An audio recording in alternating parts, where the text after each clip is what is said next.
Right. I don't know what you're referring to about the house.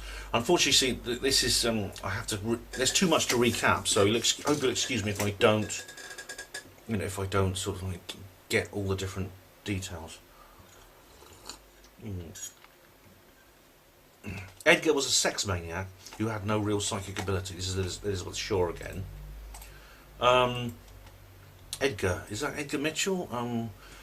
Apologies if it's something I said before and I can't remember. Edgar had psychic. Someone in psychic magic called Edgar. Edgar Allan Poe? No, I don't know. Elizabeth Shaw said, "I will be your video person. All you have to do is unquote quote hire me." I'll put you. Thanks, Elizabeth.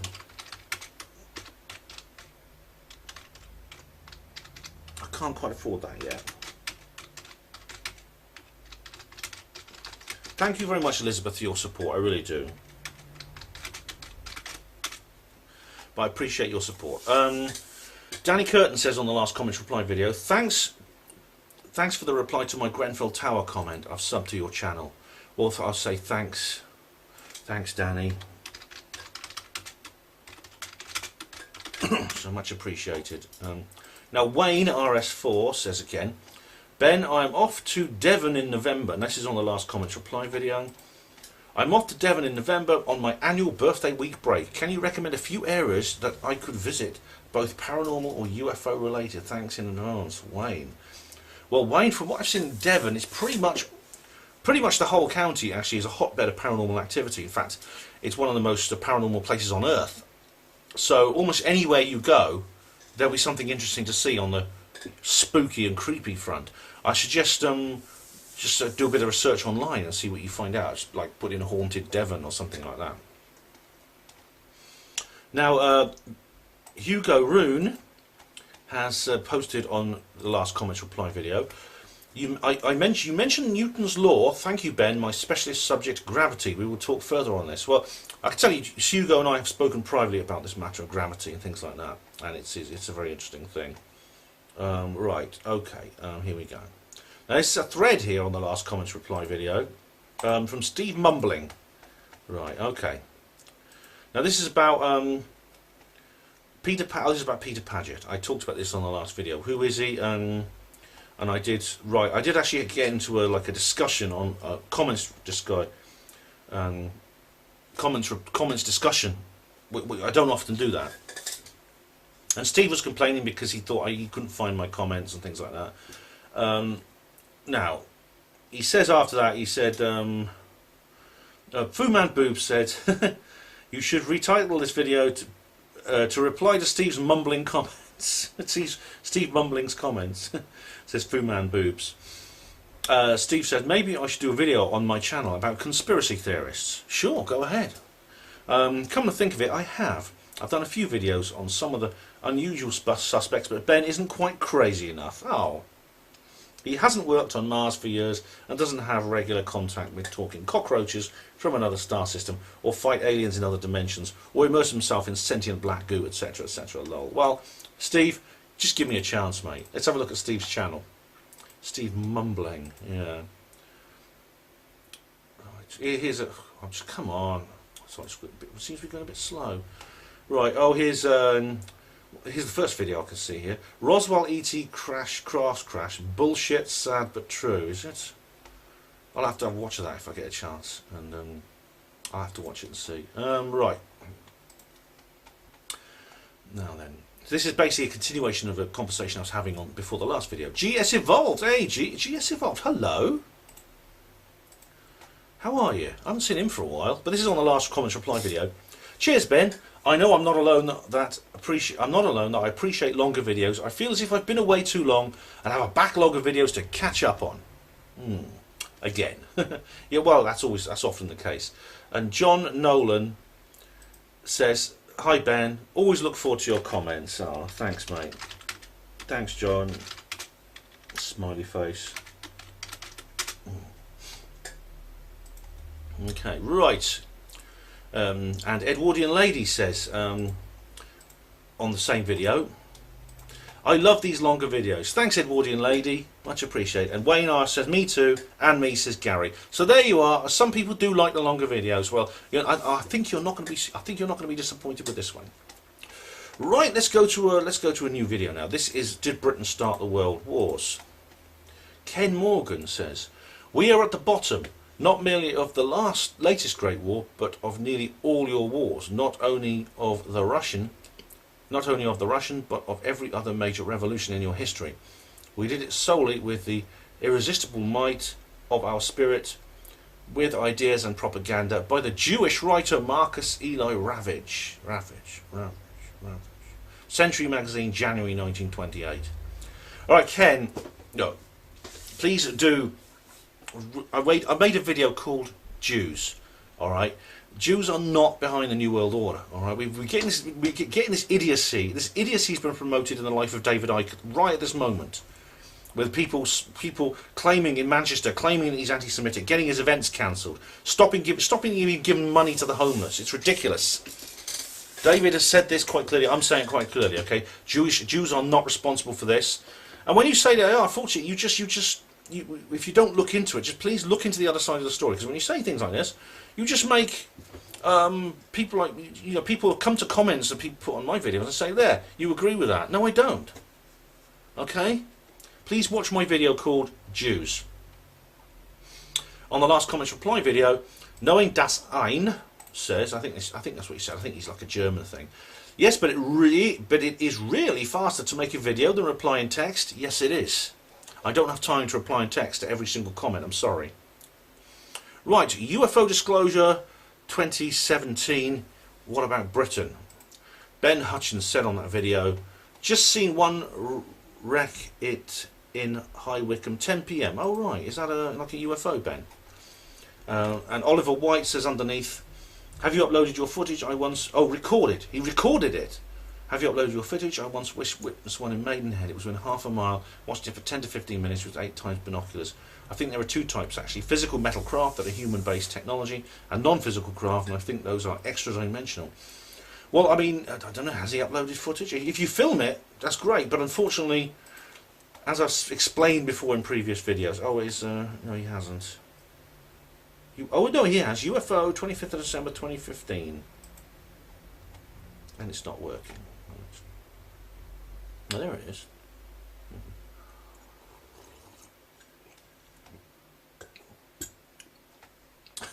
He just said, fucking shit, I can't see it from here.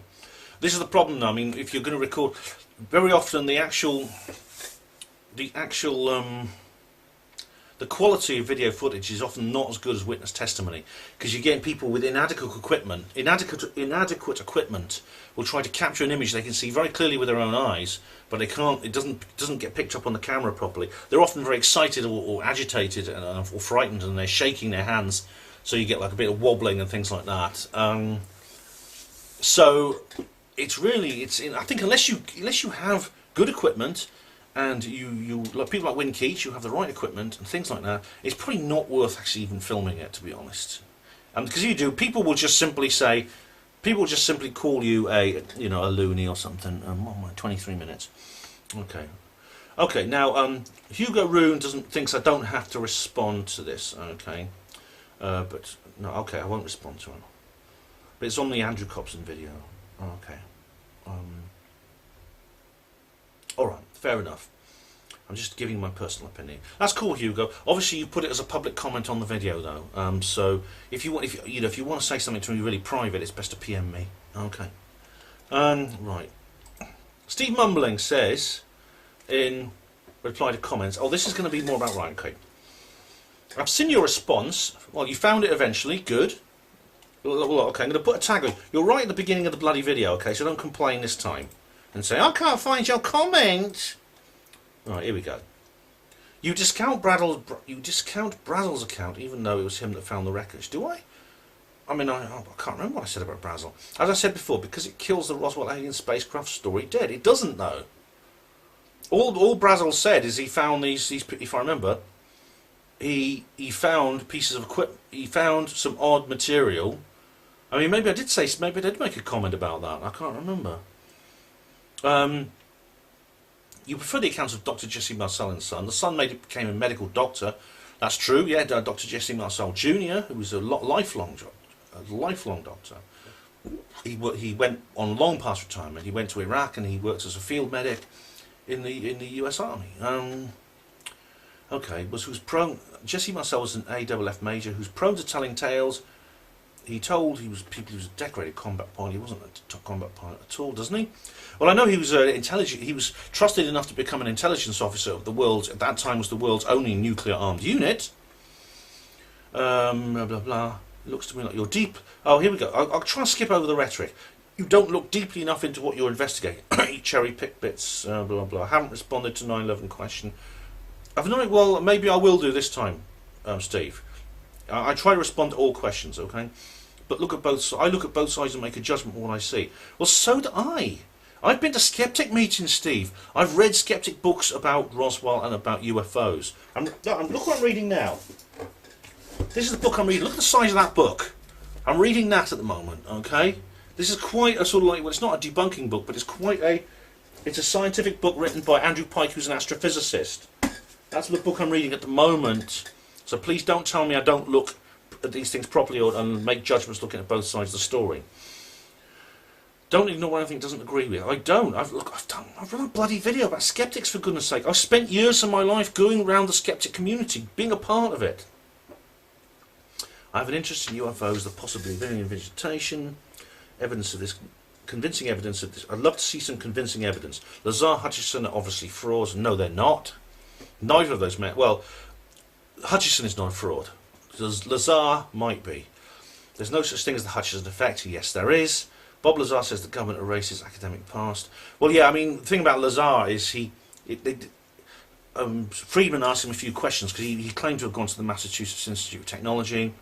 Turns out he didn't, because he didn't even remember certain anecdotes to do with life at the place. So, you see, he doesn't have the certificates. That's okay. People sign. Okay. Edit. Okay. I said you don't respond to my comments because I was expecting a written response, not a response in video. If you respond again, perhaps you could actually answer my question, not just simply mention them. I tried, Steve, to go through everything you said. I've got a lot here. All right. Edit. I've just seen more of the video. Sorry, Ben. I'm not pining for you. You're just too much time on my hands amusement. Well, I'm glad I served that purpose, you know, Steve. As is Miles Johnston, Richard Hall, I think Richard D. Hall and many others, similar sites. You won't see my comments there as I'm blocked from most of them. They don't like anything that doesn't fill their crazy theories full of holes. I'm still hoping of finding some wheat amongst the chaff, none so far. Well, Steve, I'm not blocking you, okay? Feel free to post whatever opinions you like in my comments box. And if I don't look, I am trying to reply to everything you say. I didn't realise I'd skipped over any of your 9/11 questions. Okay, I'm not afraid of information, so feel free. We'll talk. Meg Yago, this is Meg Yayoi says on the last comments reply video as well. Ben, your old videos were great. Oxford symbolism, but gifting as but you do nothing. Comedy character. Gifting organised, Heidi, Tavistock, etc. Now your videos are shit. A 2-hour review of Rick Mail. Get a grip, Ben. You are Mandela infected. It's fucking you up. You've lost your sense of fun and your great humour. You have become like Max Egan, all doom and gloom. I want the old Ben back. The guy who made me laugh and walked around Oxford making very interesting videos, which made me think, Ben, your 17-hour ethics are a load of shit. Less is more, 2.5 hours of comments. You've lost it, man. Take some time off in the Scottish Highlands and chill and think. I'm an old friend of yours from way back, and you are fucked up with these epics, remember? But he fucking made me laugh. All the best. Oh, Mick. Look, I am still making videos like those. I mean, I don't believe my style has changed that much. My review of Rick Mail, I mean, the review of Rick Mail, I think you mean my review of his film, Drop Dead Fred. It wasn't 2 hours long. It was about, I think it was about 40 minutes. Mandela infected. You mean the Mandela effect? Yeah, I'm a Looney Tunes guy, actually. Have I lost my sense of fun, guys? Really? And am I like Max Egan? Max Egan's not all doom and gloom. Look, and I will.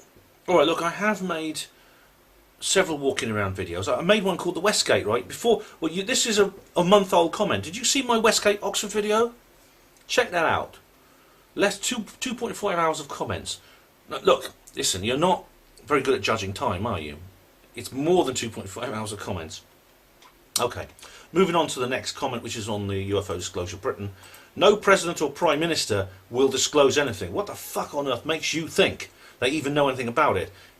I think they're going to use the UFO alien threat to deceive the world into one world government. Do not be deceived. Well, believe it or not, Oliver, I actually agree with you, and I actually make this point in the video, I think, or in one of the other videos in the series. It's possible. I doubt if Trump actually knows anything about it. I doubt if Theresa May knows anything about it. And the idea that if they're forced into a corner, they might say, well, the UFOs are bad, we need to unite the planet to defeat them, is a distinct possibility. So, this was the theme of the film Independence Day, and they've done a remake. They've done, not a remake, they've done a sequel to that recently, so we may be looking at that situation. Okay, time to change tags. I've been going for half an hour. Thanks for sticking by with me. Right, here we go. Okay, where are we? Ben, have you heard of the Abvan disaster? Yes, I have. Okay, it's in that's I think this is a new comment. I'll come to it in a minute. Okay, so this is Dr. Jonathan Reed. Oh, good, here we go. Holly House, don't you happy? You have more visitors than anyone else who's talking about Holly House. No, I don't know what this means. And you very close friend, Valeria. I think he's addressing somebody else. I know so much about Jonathan. I know that when you laid or when you being brainwashed by him, one day you'll realise how stupid you are. Open your eyes and listen to Jonathan's words, and all he said has a double intention. It's because he knows and laughs aloud when people like you believe him. Robert is a dirty, disgusting man. Gay who cry out of remorse. Last call. Oh, he's talking to somebody else. Look, I don't care. Look, I've made my position on Dr. Jonathan Reed perfectly clear. Just give it a rest. Now, last comment. I think Reed is. I don't believe he's. I think he has been put into a position where he's providing disinformation. However, I believe that his original story was true. Now, oh right, Hugo Rune he's put his own little comments here. Whole list of comments. Yes, I'm an Illuminatus fan, reading the trilogy. Yay! Hilarious. I don't have a TV, therefore I don't need a license. That's right, yeah. And he said that sort of thing before. To fully respond, we'll make it a long post. My point was that the Big Bang, gravity, multi-dimensional space-time shit is Brian, who's a pretty boy then, Cox physics. Ah, yes. You loathe him as much as I do. Roughneck, how dare you? They all need telecoms. That was me, a telecoms engineer. Roughneck is a nickname for someone who actually works offshore on an oil rig, I believe. Nottinghamshire Roswell, the first I ever heard on your vid, I had no idea. Been living here since 1992. Scott Felton, yes, I'd love to meet him. I've seen his stuff on Richard D. Hall's site, very interesting man. Yeah, he is. Scott is a great researcher, actually. Tesla, yes, I agree. That person should have known about the Tesla unit. I learned that in the mid-70s in my apprenticeship with Royal Signals. Back then I knew nothing about the man himself. He was just a name, a discoverer or something, and no different to the other scientists of other units. So yeah, I mean, we learn about Tesla. That was to do with the magnetic flux measurement. Tesla. Molyneux, I don't need to watch him. I can watch your vids. You notice I've watched them all. Editing comments. I still don't know. Update found it. All right. Okay. Well, thanks, Hugo. And Hugo also says, Brian Robson, Captain Marvel's comment. Excellent. Someone knows time does not exist. It's a human construct. Well, yeah. I mean, I actually had a private conversation with Hugo where we did discuss this sort of issue. Hugo Rune says, man invented fire? I think fire was along before man. And Steve Mumbling said, underneath that, I don't see the comment you addressed me here. I don't need to challenge Padgett. He's an obvious fraud. Do you believe he's 52% Palladian? Too ridiculous for words. I stayed at Padgett's B&B Star House in Warminster back in the 70s. He was convinced I was working for the security services and he'd been sent there to spy on him because I was a young guy with a brand new dark blue car that was equipped with VHS communications. If he was anything to do with security services, he would have known that I wasn't. He's a Walter Mitty type nutter. Put a line through him, he's not worth listening to. Steve, I've talked to you about Padgett before. Okay, Matthew Williams has done an entire video, very long couple of videos about Padgett. I am not sure that this information about Padgett, which you come across, is not just another piece of disinformation. I think you have to be aware of that. You have to. Don't dismiss Padgett too soon. Okay, I know he's a controversial figure, and I certainly don't go along with everything he said, but there's the possibility we have looking at this information. Right, Reeferman 42NL says on my own Roswell 70 video, one about me, says, I think Joseph Farrell's theory deserves some consideration. It does indeed. It was a craft from Earth flown by humans, most likely of German descent. I was talking about the Roswell incident. Now, Annie Jacobson said something similar to this, and so did Nick Redfern. That it was actually some kind of aircraft, with new technology, that was crashed. It was crashed and it was found, and it has similar stuff involved. There was similar stuff because it came from the Nazis through Operation Paperclip. Also, the article in the paper claims a flying saucer crash was 2 days after the crash occurred, more than enough time to put your agents into position and create a cover story. The idea that the intelligence agencies messed up is improbable in my opinion, and the second official version was to enhance the credibility of the initial statements put out about the flying saucer. Now, this is quite a fashionable idea at the moment, that when you have a news story about aliens, it's to launder some kind of secret aviation project. But as I've said before, I have explained before that it's not that simple. I don't think it would work, because it would essentially be drawing your attention towards something with the intention of deflecting it away, and that's a very risky gambit. That could backfire in all kinds of ways, and indeed it has. So therefore, I've done an entire video on this. I don't think really that this you can't actually state that somehow the whole flying disc thing was put out on purpose to try and distract people's attention. I really don't. Okay, Hugo Roon has said again on my Hollingwell incident video, another interesting Nottinghamshire case I was unaware of. Is it a hotspot or something? I don't know, Hugo, but I mean the Hollingwell incident is another strange case in the area of Nottingham where a group of children collapsed for unknown reasons, and I made a video about that. On the last reply to comments video, here's that guy who taught Hutchison all he knows. Oh, there's a YouTube link now, and let's have a look. Who are you talking about, Steve?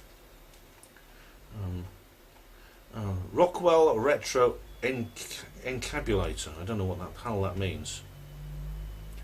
Oh. Oh right, this is some kind of Rockwell. It's some kind of advert, a promotional video of some kind. I have to watch that later. Right. Oh, we have on Larry Warren. We have a comment on my Larry Warren video. Larry Warren in Rendlesham Forest 2017. A most compelling personal tale. Should I believe it? I've known others who wholeheartedly believe in much stranger stories than Larry Warren's, and those being reported by non-witnesses whom themselves had only heard of it from Mr. and Mrs. Somebody, or Spot the cat next door. So who am I not to believe Larry Warren's story? As told by himself, the first person witness. There are many old and newer ones which contain many of the same type of items and occurrences as his. I believe the truth lies somewhere within the range of the infighting between the other witnesses and the high strangeness. And the claims of Larry's experience, I feel most positive. On just the barest of beginning information, this UFO case, the truth does not lie within these throwing daggers and accusations of deceit and lies at Larry Warren, but are themselves giving up to the standard of good little tin soldiers doing whatever was, and possibly still is, being asked of them by the hidden government of the United States, who are actually in charge and wish to be suppressed. To Larry Warren, keep up the good fight, and the house of cards being built by the suppressors of truth shall fall. Their mistakes and their missteps have already partly made themselves apparent. Yeah, well, I'm glad you see it that way, Rick Lude, his name is. Yeah, I mean, because the whole point of making that video was to get the first-hand witness's testimony onto tape now, into posterity, because of the situation with Larry and the infighting and the attacks that have been made against him, accusations of all kinds of deceit, which are false. I have looked at them, I've examined them, they are not true. And Larry, I believe, is a genuine... What's that noise? Oh, it's coming from the flat upstairs. Larry is a genuine witness, and as for the shadow government, I mean, the people who are attacking Larry, I don't believe are agents of the shadow government. However, they seem to have hit the right note. They seem to be singing, they seem to have sung the right tune, which seems to be useful to the whoever is keeping the secret. And so they have, the shadow government have amplified their tune because it happens to be the one which they want played loud. This is why I think a certain Mr. Pope has got involved. I couldn't believe that Nick Pope would get involved in something like this, but he has. He's really shoved his oar in. It's very amazing. Going forward to Minster Lovell. Russ Isaac on the Minster Lovell video says, thanks Ben, amazing little travel-mentary. Really enjoyed watching this one. I'll just say thanks. Thanks Russ. Thanks Russ Isaac. Good to hear from you again. Right. Hugo Roon says on my Get Out film review, how am I doing for time? Okay. 6 out of 10, that's 3 out of 5. Thanks Ben, I'm not a film or movie watcher. I haven't been at the cinema for over 25 years, not had a TV for around 15 years. I did enjoy your film review, so I'll go and watch your other film reviews, but that doesn't mean I'll be watching any films that the industry that just doesn't interest me. I'm happier watching, listening to your long videos while I potter around and do things. Oh, thanks Hugo. Well, you know, not only have I supplanted the BBC, but I've supplanted Hollywood for Hugo. That's really, really nice of him. Yeah, the Get Out. Now, this is a film review. I gave it 6 out of 10 at the time. What I found with the thing about my roving film reviews, and I'm hopefully going to do another one of those soon, is that for some reason I think seeing a film in the cinema makes it more special. So I have maybe an inflated opinion of that film. Now, on reflection, when I think about Get Out, I would have given it much less than 6 out of 10. I'd have given it 3 out of 10, or 2. It was actually a pretty poor film, and I don't like some of the themes in the story. I don't like this idea. As I think I said it at the time, I don't like this message that white people are all evil, because you get that in other films as well. You get a lot of, Mississippi Burning, A Time to Kill. It's a constant recurring theme, and what I think is the worst thing about Get Out is it was a waste of a good idea, because the actual plot is excellent. It's an excellent idea of the plot. And there's been some good acting in it. I mean, the TSI guy was really... the TSA guy was very, very likeable. There's some good acting in it. But quite frankly, the film was not as good as I thought it was. I don't like the way... I think the film producer has brought in this blaxploitation element to just it's a simply opportunist thing, because it makes the film better. It makes the film more favourable to the critics. It encourages, because it's giving out the right message. It's more likely to be distributed further, and there was no need for that. The film would work perfectly well without that blaxploitation theme. So, with enough said, it was not as good a film as I thought it was originally. Another blonde. Hey, another blonde. There's a good friend of mine who exists. She is real. I've seen her in real life. I've even made a video with her, if you remember. And she says on Minster Lovell, another very interesting travelogue. I'll say thanks, AB. Thanks, AB. So thanks very much to another blonde for that. Now, also on Minster Lovell, the good guy says, press his nose or something. Haha, brilliant. Oh, that was the statue in the church, wasn't it? I was thinking of a James Bond film where you press the nose and it opens a secret passageway with Indiana Jones or something. Now, Wayne RS4 also says on the Minster Lovell, keep up the interesting videos such as this one. Anything you do regards historical UFO, Bigfoot and mysterious videos are great. Keep away from the boring stuff, just saying. Love watching your videos, keep them coming. May try and visit this place soon. Oh, thanks Wayne. Well, I'm glad you like what I do, and as for boring stuff, I mean, I avoid anything I consider boring. Unfortunately, what you consider boring, what I consider boring might be different. Okay, so if that's the case, then I have to apologise, but that's just life. And Hugo Roon says on Minster Lovell, thanks for this, Ben.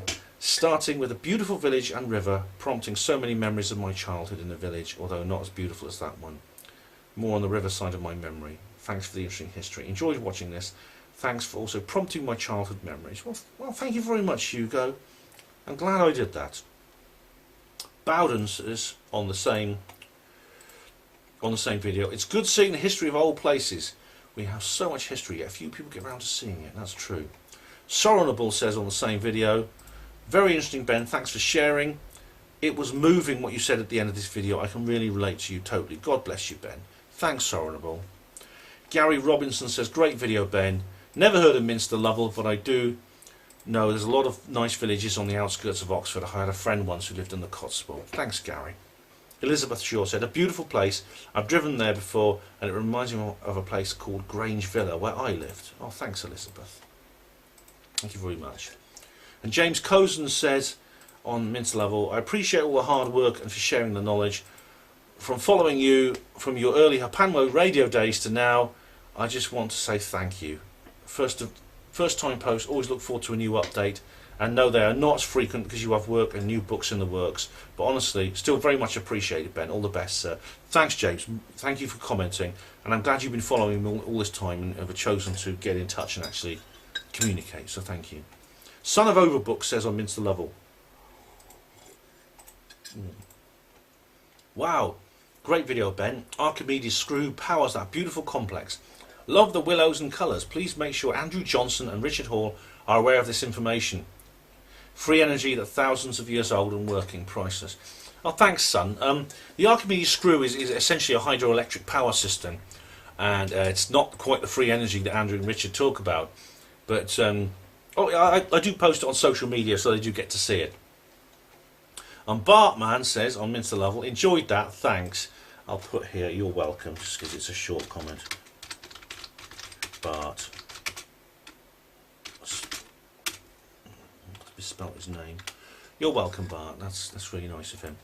Right, so John Langstar said this upcoming comments reply video was promised within a few hours, but that was 4 months ago. Where is it, if indeed it ever existed? Well, John, I'm going to put another one here. It's John. I'm talking about the last video. Come on, man. Look, check the dates. I put the upcoming reply videos directly usually within 24 hours of uploading them. Okay, so if all goes well, you will see this video within 24 hours of me filming it. Okay, it's not rocket science, mate. Come on. Right. How am I doing for time? Stephen Bamber says on comments reply video, fast and bulbous.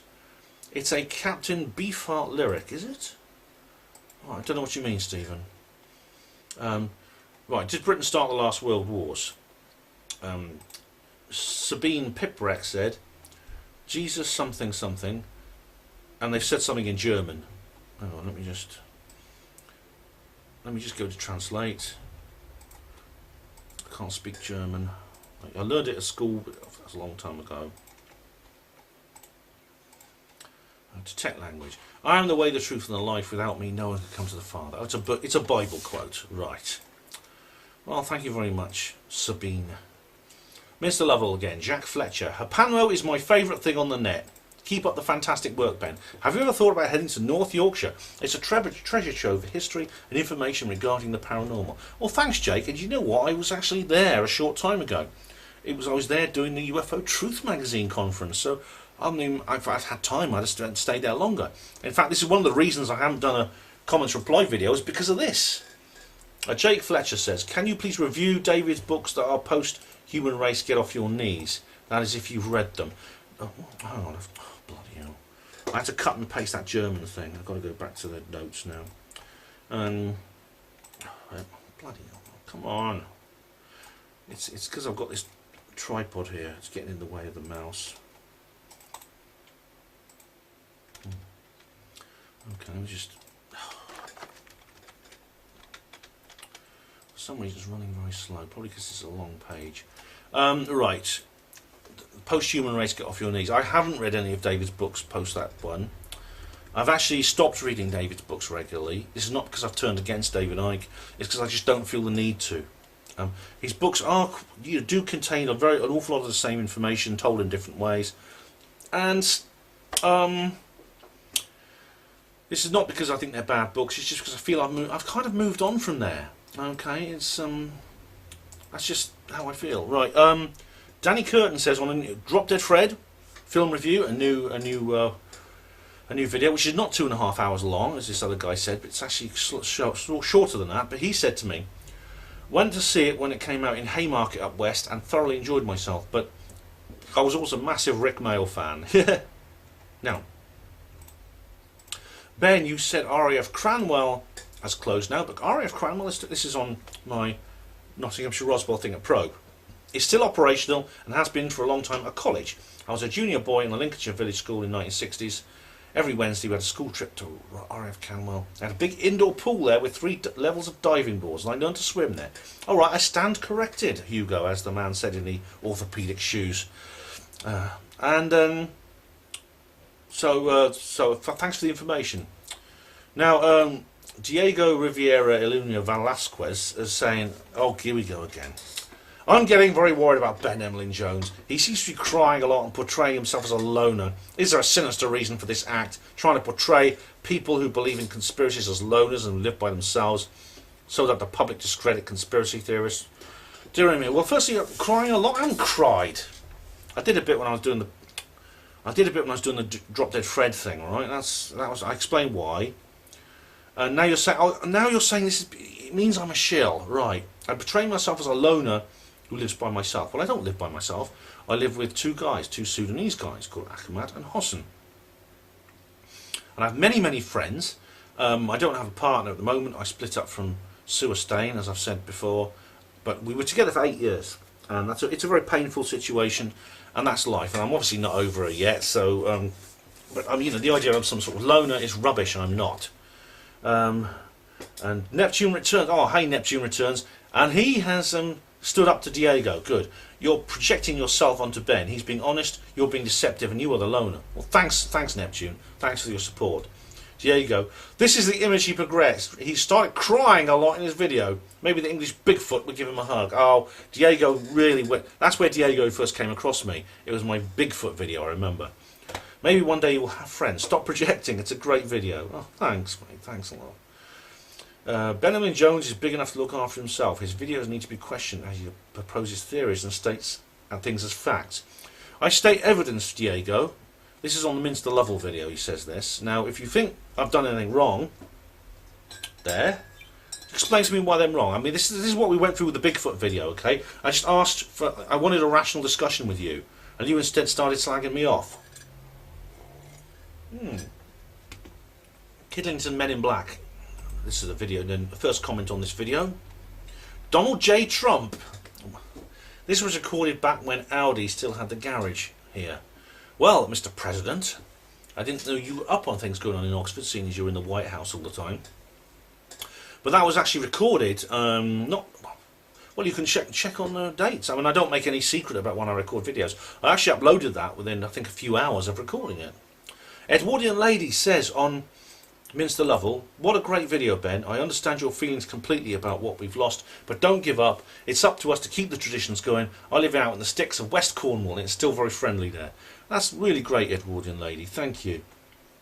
Right, this is Fairies in My Brother's Garden. I haven't had a comment on here for years. I've forgotten all about this bloody video. My brother doesn't even live there anymore. But I actually filmed in my brother's garden.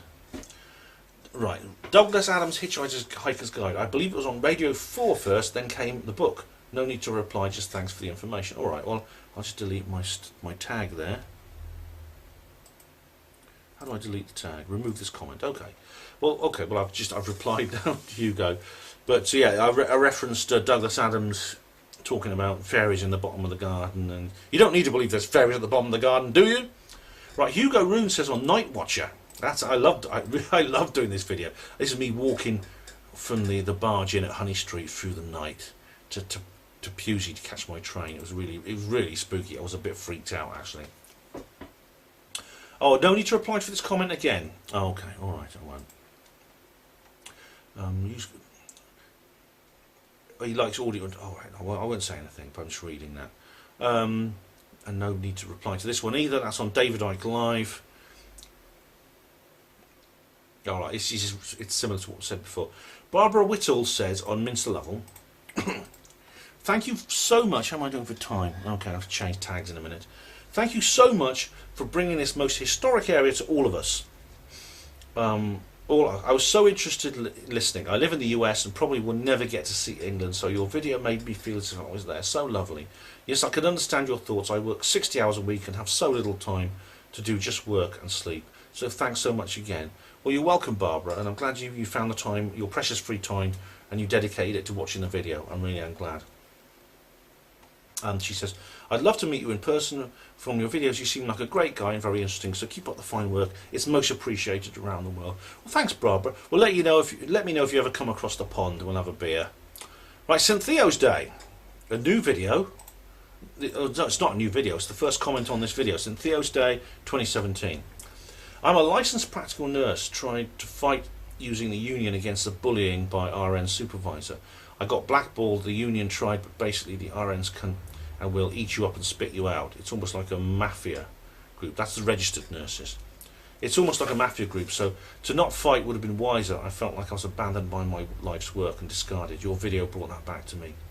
As an LPN in the US, you get the same crap regarding going back to school and being a real nurse, registered nurse, as in all my working career. That's I'm sorry you had that experience, I really do. Nursing is still one of the most stressful jobs you can do. It's much more stressful than portering. And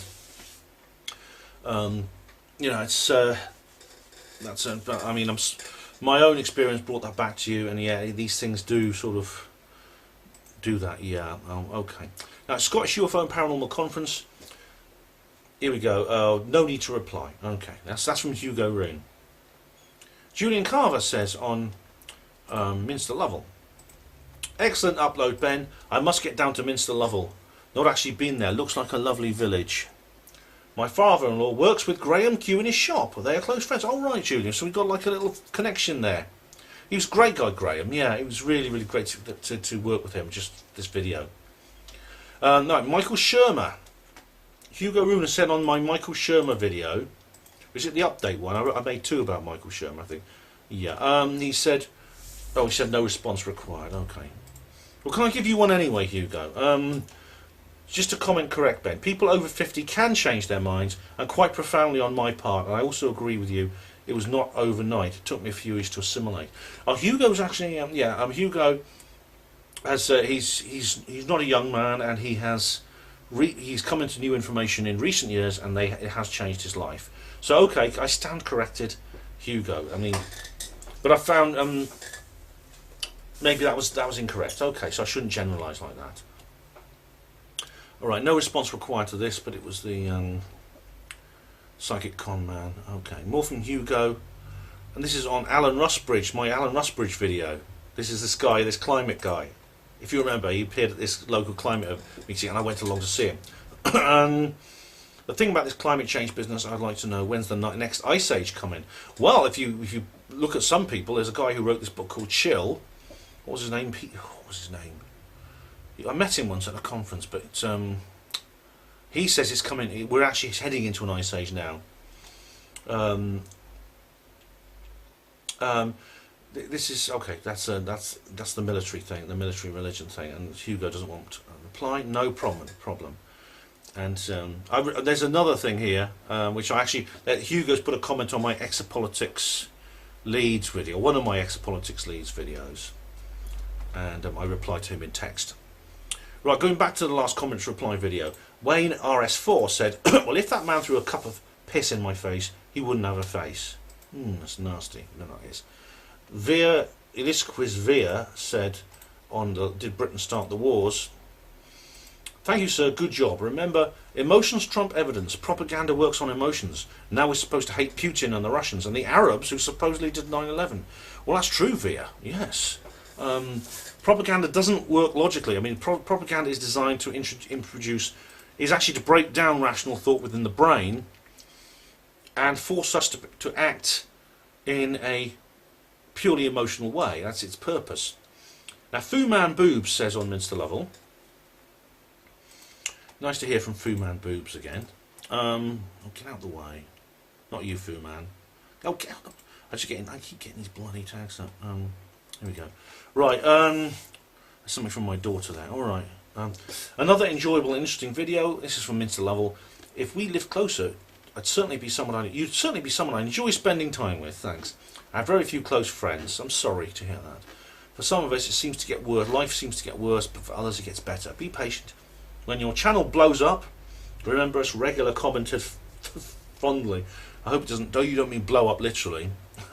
I always think that YouTube's going to start shutting me soon. My home is an old market town that has underground tunnels used by friars in the local priory to escape all coffee shops and restaurants now. I used to work in Luton Hoo back in the early 2000s when it was semi-derelict. The previous owner had hung themselves. Oh my god. There's 500 acres woodlands, very scary. I knew every inch of the place. There were secret doors, fake bookshelves, etc. Even cracks in the marble floor. I never saw anything paranormal even back then, but I was a firm believer. Scared myself catching my own reflection in the Hall of Mirrors. Oh right, right, okay. Now, new video, alien autopsy, my new alien autopsy video. Jamie Fairman says, thank you, very helpful information. I'll say you're welcome. Thanks. You're welcome, Jamie. Or was it Jaime? He spells his name like Jaime Masson. I can't even get my emojis right. That's it. Now, I don't know if Hugo wants me to reply to this one, but this is on the alien autopsy one. Hi Ben, I enjoyed watching that. I mentioned to you somewhere else that I was at the alien autopsy viewing at the Museum of London on the 5th of May 1995. He was indeed, where I briefly met Ray Santilli. I've been invited by Santilli, been contacted in April 95 after hearing about Reg Brassey's story on TV, pre-web. I was a member of the UFO forum on CompuServe. God, that's going back a few years, Hugo. Many ufologists hung around there, so Santilli asked me to come in. I remember Michael Hesseman, Whitley Strieber. I met Santilli before showing, but was not able to join the crowd around him on the stairs of the show, so I went home and made a report on the CompuServe UFO forum. CompuServe was like was a network. It was like a web, but it was pre-internet. It was like a precursor of the World Wide Web. There was a lot of discussion on the forums, and others posted their reports, questioning things like the telephone curly cord, which is one of the pieces of evidence in that. You are correct saying that most ufologists came to the conclusion it was fake quite early. I certainly did. I noticed the lack of flexibility in the neck and the head when it was moved. My interest in the film stopped way back then. Also, because I hadn't seen TV or film in the century, I was totally aware of the Ant and Dec film. So watching your videos has given me a lot of information I was unaware of, like the other alien interview video. I didn't realise that around that same time. Thanks you and Colin, both for your opinions and information. Oh, you're welcome, Hugo.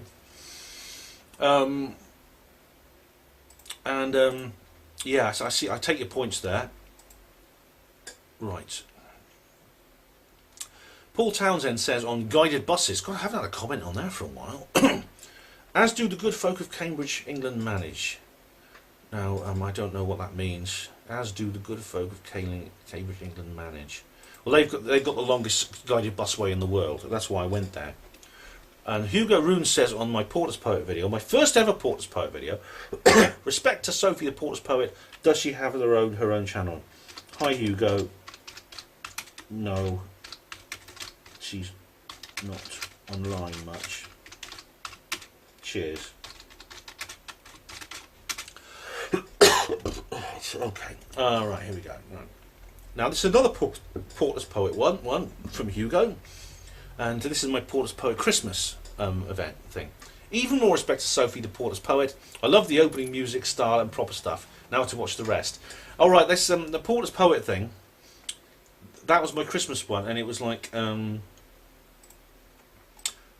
she composed a song for the beginning. Right, I've got to change tags. I'm just a few minutes late. That doesn't matter, it's only 3 minutes late.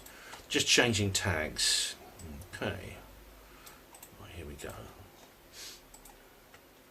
Okay, now then.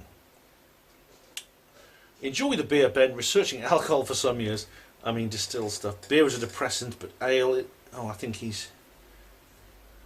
Ale has no hops. It's the hops that causes brewers to... Please excuse my nonsense upping on the wine tonight. Alright. But I'm glad you enjoyed it. I am glad that you enjoyed the video. Hugo, I am. I'm glad you enjoyed this little trip down memory lane for the alien autopsy business. Now, insert pie now. Talks about alien autopsy now.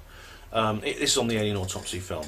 It's rocked the world. The bloke is deluded, Ben, and just doing his usual cashing in on bullshit for the brain dead. Keep up the good work, thanks.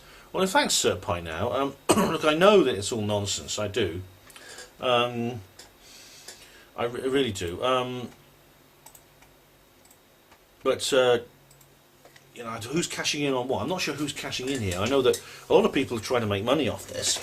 But to be honest, I mean, if Spiros' story is true, then maybe he's entitled to.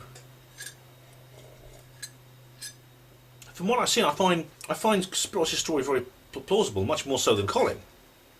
Hugo says on the Collateral Beauty review, thank you, Ben. Yet again, you inform me of my ignorance.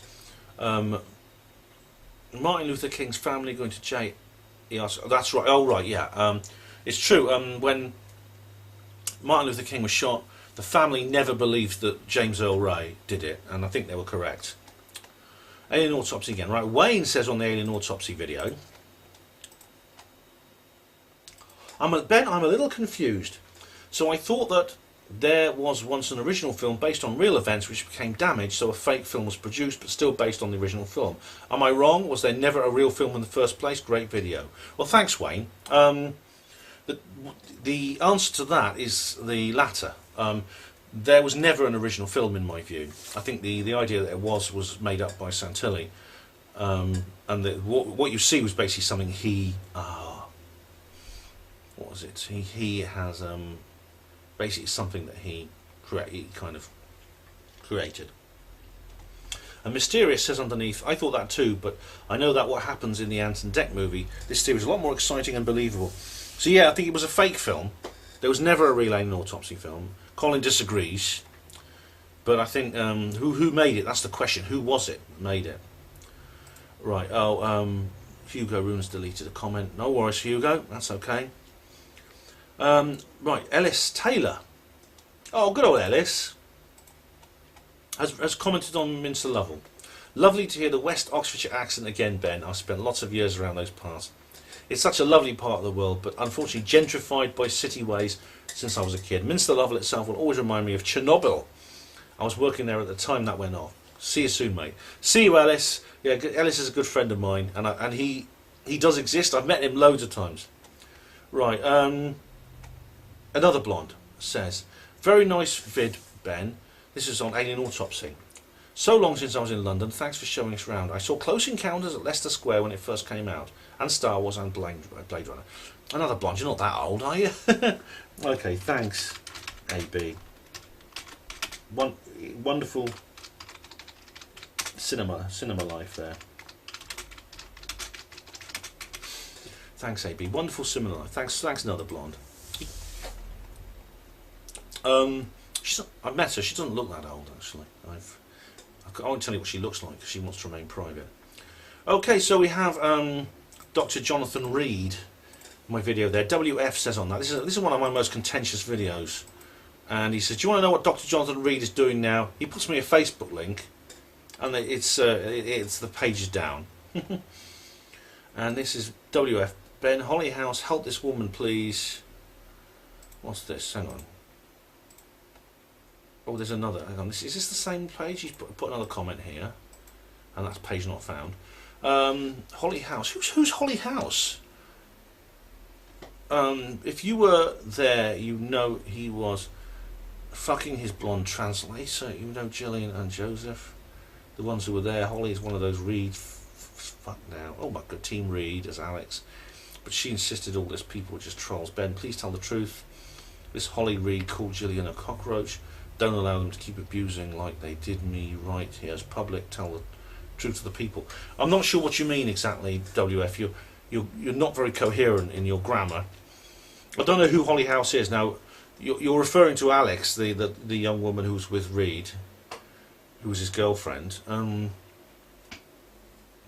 don't know. I mean, I know that she just happened to be there. I don't know anything about their relationship. I think they're a couple, or maybe they were at the time. I don't know. This is several years ago now.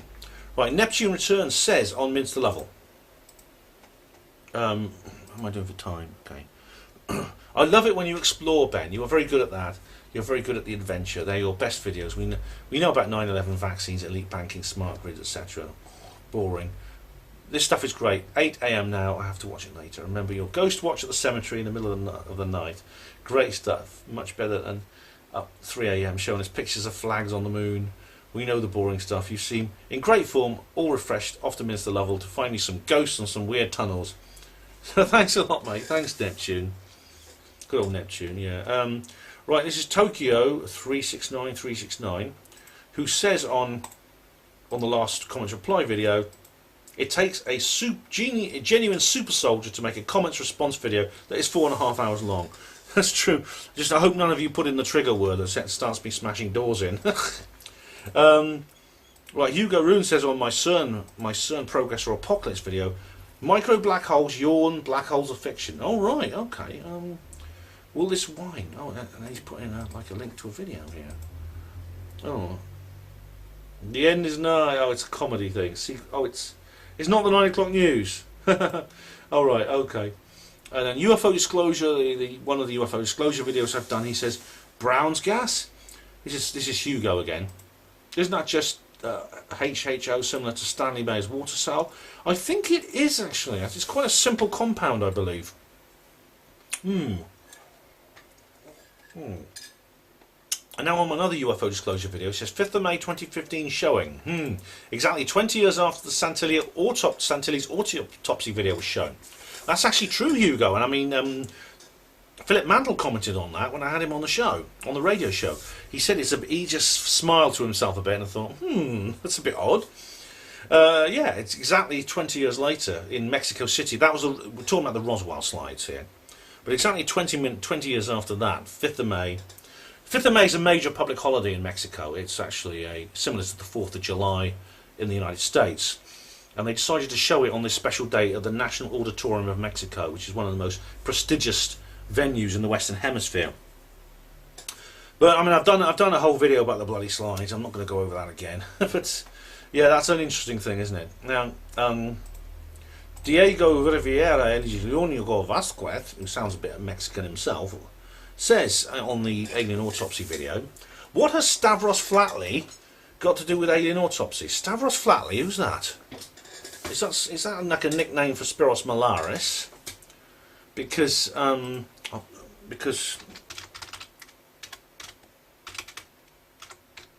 just going to say thanks to Neptune Returns for his comment on Minster Lovell. Because well, what he has to do with it is he believes that he actually made. He's claiming that he made the alien autopsy film, and he has provided evidence. Now, Minster Lovell, this German word you speak of that has no English equivalent. How's it spelled? Great vid, fella. That's from Baconland, and it's Heimat. Yes, thanks. And Hugo put it in there, which is good. Now, chip fat fuel. I've not had a comment on this video for years. It's a really old one. Hugo Rune says re-hemp. Info only, no response needed. Okay. Okay, and there's just some pages here he's given me. Okay, I won't respond when you don't want me to, Hugo. Now, Oxford's all-seeing eye. You think that eye's looked at from above? I think it's from below, looking up. Well, it could be interpreted that. I mean, if you watch the video, it's kind of like a perspective shot. Right, okay. Oh, Steve mumbling once again on the alien autopsy. Right, here we go. Brace yourselves, ladies and gentlemen. Get a grip, Ben. It was a con for cash, not a hoax. It's simple as that. The Mark Twain quote says it all, really, doesn't it? And they're still making money out of it, lol. Look, Steve, I know it was a con for cash, all right? I actually say this in the video. And Fu Man Boobs has replied underneath. I see at times conspiracy theorists saying, of course it's the truth, the guy never changed his story, but if someone keeps the same story and goes against that belief, it becomes a case. This is addressing Steve. I wish people would care more about truth, reason and honesty. I think they're foundational requirements for improving society. Quite so. But Steve said underneath, so do I. Conspiracy theorists have to ignore the facts that point to no conspiracy because they want the world to be more interesting and exciting than it really is. Now come on, right? Steve, this whole video was about a fake case, which I accept as fake. Colin disagrees with me. He explains why he disagrees with me. He's not ignoring facts. you can't just say when we put rational cases across that, you know, you use all this rhetoric about how, oh no, we want the world to be more interesting, etc., and talk about us like that. Ben chose to believe Dr. Marcellin's son about Roswell instead of Mac Brazel. Well, if you actually, I don't remember exactly what you're talking about, but if Ben looked at the story thoroughly, he'd find Jesse Marcel wasn't a doctor of any kind and was prone to tell tall tales. Jesse Marcel Jr. was a doctor, not Jesse Marcel Sr. I never said he was a doctor. You also find out that Dr. Marcel, the son, was only 7 years old. Actually, he was 8 years old, and he became a doctor later in life. Yes, duh. Do you know how many 8-year-old doctors are in your life? Oh, okay. People believe the alien autopsy is real, even though they're told by people it was made, it was fake, because they want it to be true. What? Steve, who believes the alien autopsy was real?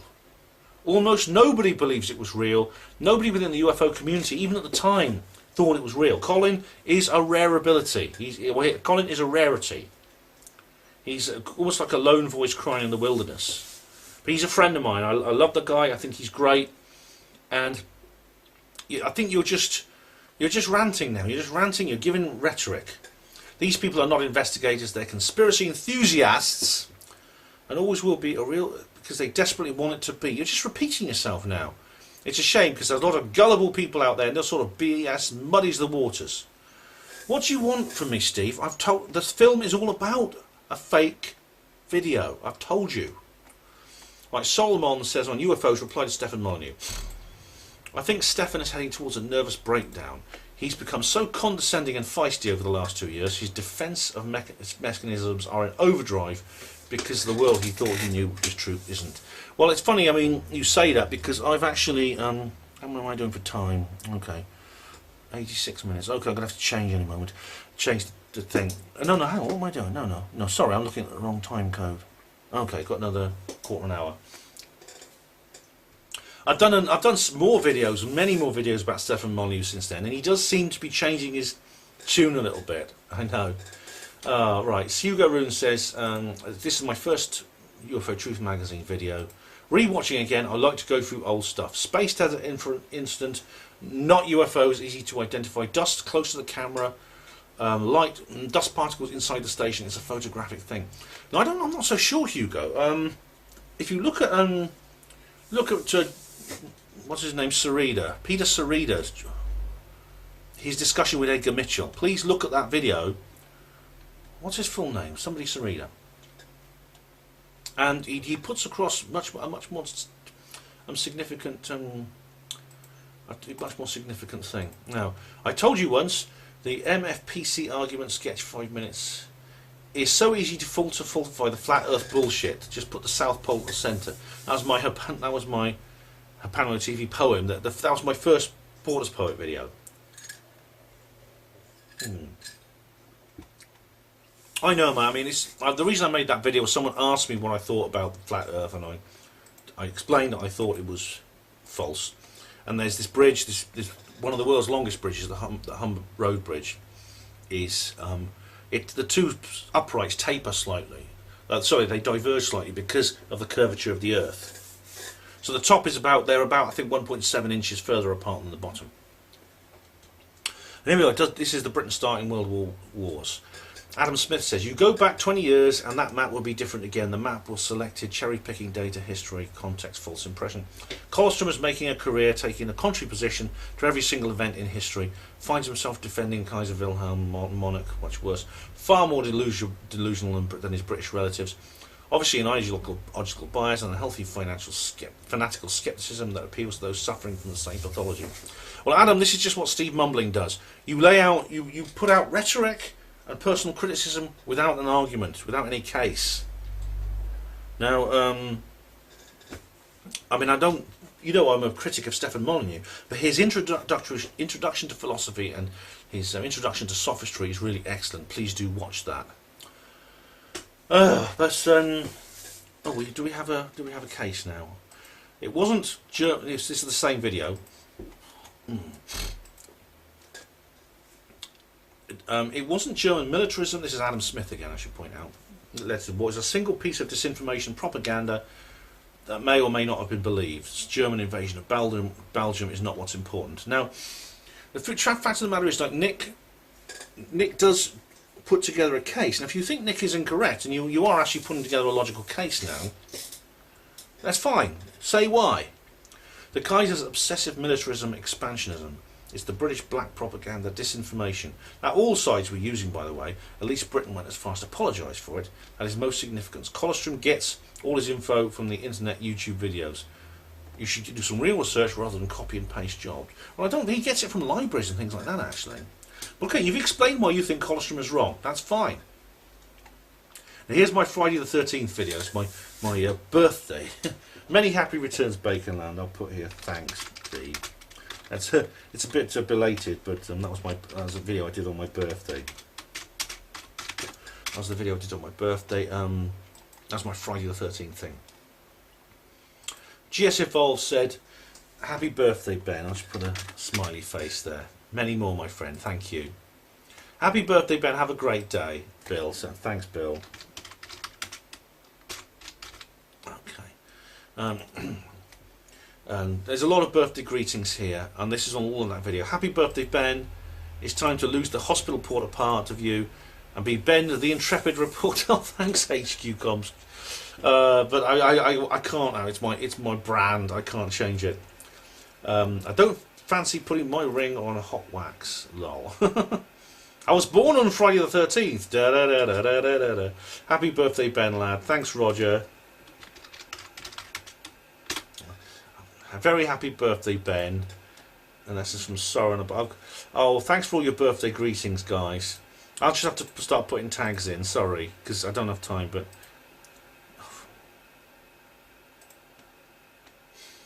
Thanks very much, guys, for all your birthday greetings on that Friday the 13th video.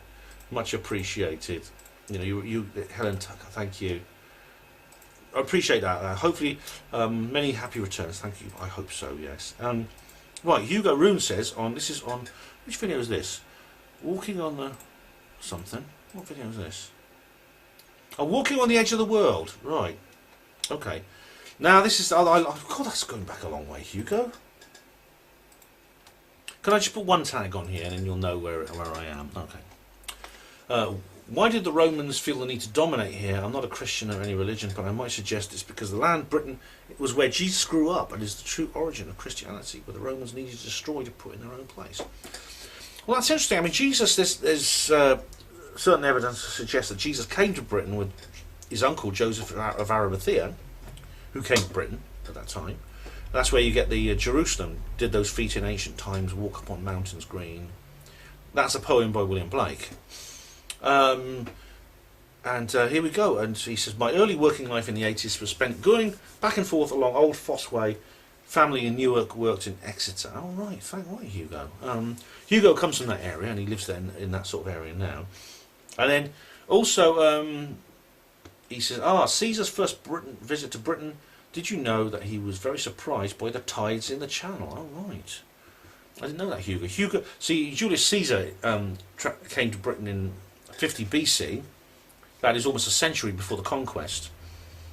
And didn't get very far, but he did sort of set up some trading routes and things like that.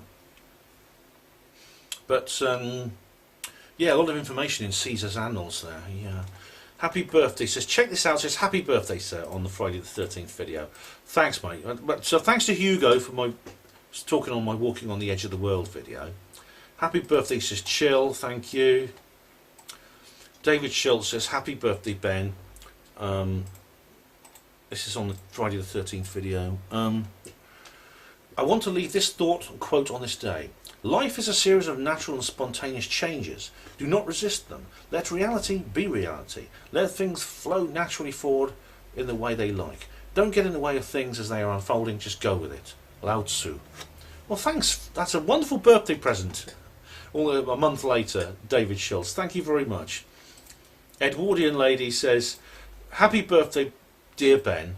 I'm raising a glass to all the wonderful eccentrics. Thanks, Edwardian Lady. And I don't have one to raise to you now. Sorry about that. I don't drink when I'm doing my comment reply videos because I'd end up swearing and shouting.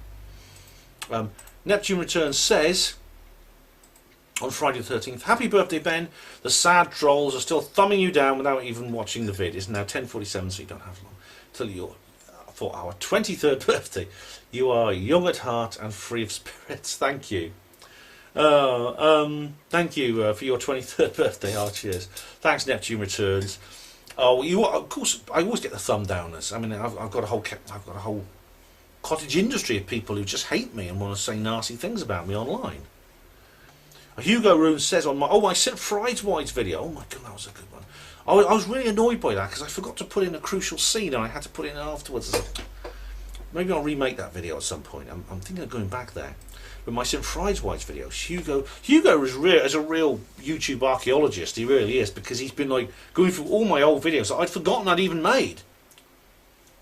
Nice one, Ben. Obviously, I'm catching up with your earlier stuff. You certainly are, Hugo.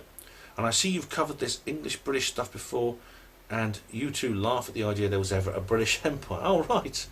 I don't remember that bit, but cheers. Julian Carver says, happy birthday, Ben, on Friday the 13th. What am I doing for time? 5 minutes, I'll have to change the tag. Bailiffs out of the blue. Jangle Jim says, your remedy was there right in front of you with the negotiable instrument you could have sent back to them. Well, job done.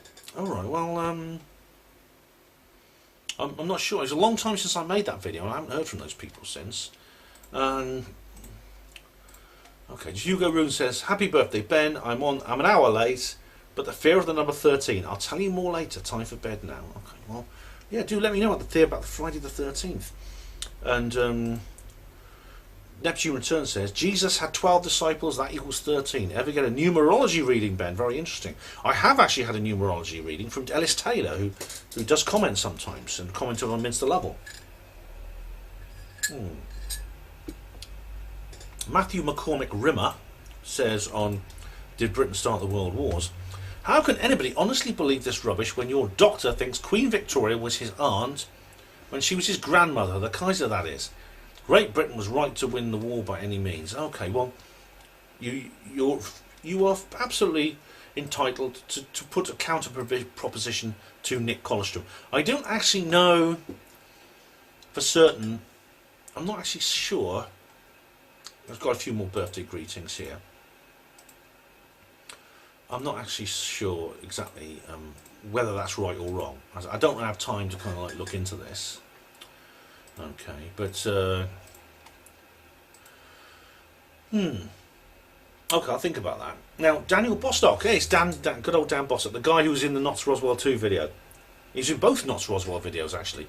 He says, our age is also calculated by the moment we left the womb, the day before you stood before the starting gate, trapped in limbo. Oh, is that right? I didn't know that. Excuse me. And now we come to another video. That's for the Conscious Tribal Gathering video. Edwardian lady has said, what a fascinating and poignant talk. Thank you. I said, you're welcome, EL.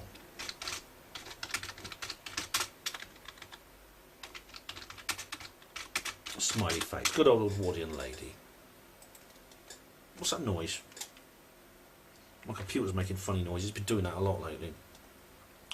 Right. Oh, this is one of my Charles videos. This baffles me. I had no idea what you're talking about. Any further you would phone? Right. Well, Charles has sort of disappeared now, so I can't provide you any links. But he was this guy who was very, very big for about 3 months in the conspiratorial YouTube community, and I just couldn't resist taking a mickey out of him because he was such a knobhead. He really was. Right. Oh, I'm going to have to change the tag in a moment. But Hugo Rune says on my nuclear fusion video, Tokamak yawn, no difference to CERN, massive waste of billions. Ben, gravity doesn't exist. Go ahead, prove me wrong that gravity does exist. Okay. Now, Harmon, 1967, says on the Larry Warren video, nice vid, guys. Rode over to Bentwaters a couple of years ago on my motorcycle to take a look around. Went to the Coalmore Museum. Tried to find Capel Green, but sure I must have rode past without knowing. But it's stuck in my mind. I remember the BBC since I was a young boy. Strange lights in the sky during the time, long before the Holt memo came out, but years later. I've got a lot of respect for Larry Warren for telling the people his version of events and fending off the relentless BS from debunkers. This area of East Anglia has a reputation for strange aerial phenomena, in this case, for me, the most important. Cheers, guys. Well, you're welcome, Harmon. In fact, this big book I've been reading talks about that area of East Anglia and about how the UFO phenomenon is prevalent there, and especially the balls of light type. and was part of, and what is seen regularly around there. I think what the difference I have with the author is, I think he's claiming that this is not extraterrestrial. Well, I do maintain it is an extraterrestrial thing. Now, the Poison Goth said, I can't actually reply to the Poison Goth, on Friday the 13th, said, "Happy birthday, hope you have a good one." Well, thanks Poison Goth anyway. I think you might be a friend of Wild Witch, and that's how you found out about me, but we're not connected, so I can't comment back. Now, this is Disclosure City People, another video where I haven't had a comment for a while. Hugo, of course, who's going through my catalogue, is now commenting. "Hi Ben, do you still work with Richard? He comes across as a level-headed chap, although I must say I'm a bit biased because he's a Geordie, much respect." Well, Hugo, actually, I am still in touch with Richard. This is Richard Wright, who's a ufological journalist, and we do sometimes collaborate on projects. Right, I'm going to just change tags. There we go, right. Okay, so torsion fields, unnecessary complication. Well, no, all right. Well, look, I don't. The torsion field thing was. The torsion field is an invention, and it's a term which is a complete invention of Richard Hoagland, and he used it to refer to Dr. Judy Wood's work, which people like Andrew Johnson are saying this is a completely unnecessary complication or distortion. Right. Hugo Roon says he says, "Good for you," but this is on Disclosure City People. "I'm fans of Hitchhiker's Guide. I remember the original on the radio. I was in the Sultanate of Oman at the time it was broadcast on the BBC World Service in 1979. Well, I'm glad you got to listen to it, Hugo, in that pre-internet age. Right, Hugo has put a comment on my Lyle Watson video. Supernature. I remember that a long time ago. I enjoyed it, but did not inspire me to read any more of his books. Perhaps I might read some now. I might have a different attitude." Well, Hugo, you never know. You might find them. I can always. I think they're still around. I think there was a new edition come out in print, which is when he died in 2008. Johnny666 says on the Bexley Heath UFO video, "Spooky. I wonder if these had anything to do with Chinese lanterns that I occasionally launched from my home in Bexley Heath. I kept the newspaper clippings from the local rag to show my mates for a laugh." Well, Johnny, I mean, are you that old? This is an event that took place in 1955. Were you that old? Were you old enough to launch Chinese lanterns in those days? And also, I don't think you ever launched a Chinese lantern that was actually a 25-foot silver disc, did you? Because this was seen very clearly. It was a close encounter. Now, Milk Bullet said on the UFO's reply to Stefan Molyneux, "Hey Ben, excellent presentation, just subscribed to you." I say thanks, Milk Bullet. What a name. Smiley face. Thanks, Milk Bullet. And I love your name. Bigfoot in Britain. Jonathan Sutcliffe says, on Bigfoot in Britain, cobblers, US residents wishing beyond hope to have our own Sasquatch. No wonder the Yanks are laughing. Well, it's not cobblers, Jonathan Sutcliffe. I've explained why. Okay, why it's not bollocks, all right, or cobblers, whatever you want to call it. So please explain to me why I'm wrong. This is what I said to Diego. He said how awful it was and how stupid, but he wouldn't explain why. And Oshi Dot says on my Helen Duncan's video, "Well, that's an hour I'll never get back." Well, you haven't watched it all then, because the whole thing is an hour and a half. I think the whole thing is about 2 hours and a half. Well, you know, no one forced you to watch it. If you don't like it, too bad. Okay, now there's a video on Paul McCartney. I'm afraid I try. Let's have a look. I try not to reply to comments on my Paul McCartney video because there's just too many of them. I liked your video because I've done a lot better. Making noise tripod. All right. I know. The tripod is jammed and it's like, and the noise. I know. I'm sorry about that. Okay. Peasmore 4. This is someone called Sean McKinley who was commenting. I think Sean has commented before. I recognise the name on Peasmore 4. "I've seen a mast like that on Menwith Hill. Checking people on Google Earth Street. B4494 road towards Lee. There's a gate that looks like it's a door built into the hill." All right, I'll look at that. No, but Menwith Hill is a major intelligence base run by the National Security Agency in the US, and there's all kinds of weird things there. Now, So I'm not replying on Get a Job because there's just too many comments on that. This is on my my live show at the David Icke discussion group. Damn it, now I have Feed the Birds running in my mind constantly, and earworm is the term. Annoyingly replaced by other earworm, Monday by the Mamas and Papas. It's a much better ditty. Feed the birds, tuppence a bag. Yeah, I've explained why that was going through my head when I got sacked. Right, the Oxford Henge Hugo Rune has put on there. I have no problems with Druids, they were British, but I do not connect them to the Celts. That's a modern invention. I prefer Gaelic, although I'm starting to come around in a new direction. Perhaps Cymraeg is not actually Gaelic. Its origins are more distant. Just my thoughts after a couple of pale ales. All right.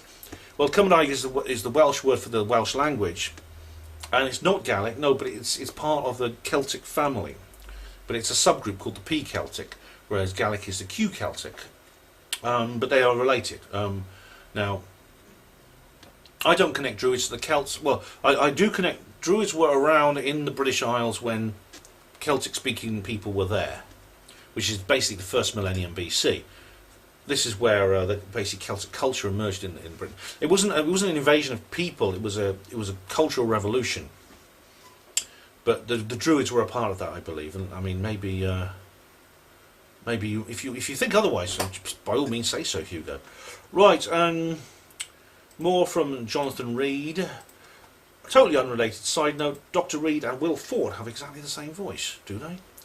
Oh, and so have you... or do we have a new conspiracy theory here? Right, three-fingered mummies. Totally related.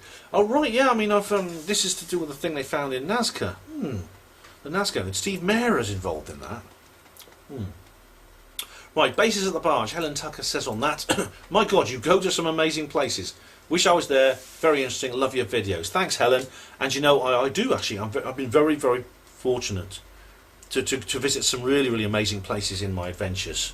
I really do. Now this is Oxford's Area 51. I've just had to look at that convent location today. And that mark or sigil is not there. The ground is visible, but no marks. All right. Have they changed it? I love Preston Station. All right. This is.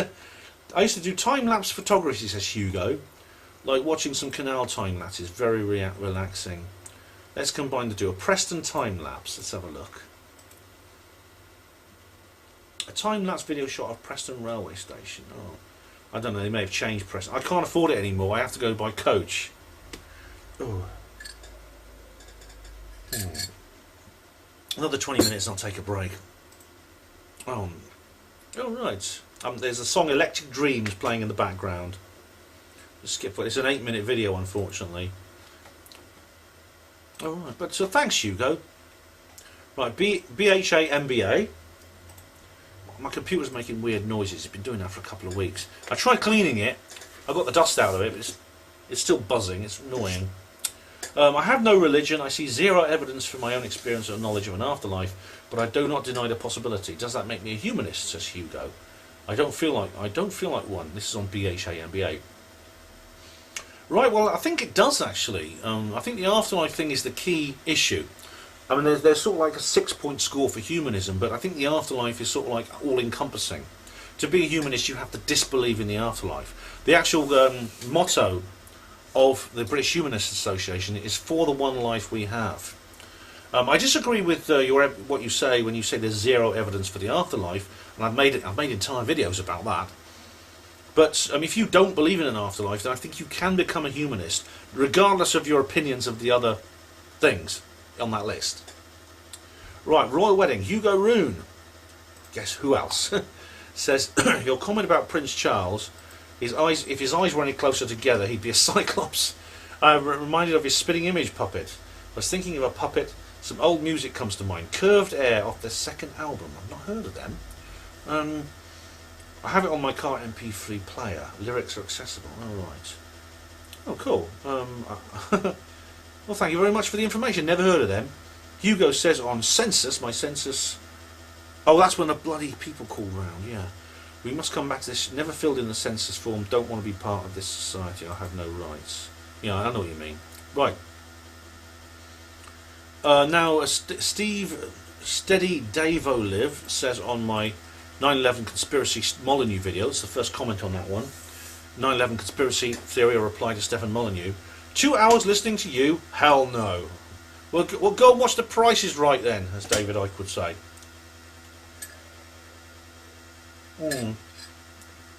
Right, I'm not Paul McCartney. I'm not replying to my Paul McCartney comments. There's just too many of them. I'm very sorry. Right, Slaxer. Hey, Slaxer's commented. Great one. On New Age, my video New Age, which I kind of made, was inspired by Slaxer. And he says, I've watched this once more, a great video. I'll say thanks, Slaxer. Smiley face. Oh, it stopped making funny noises now. Good.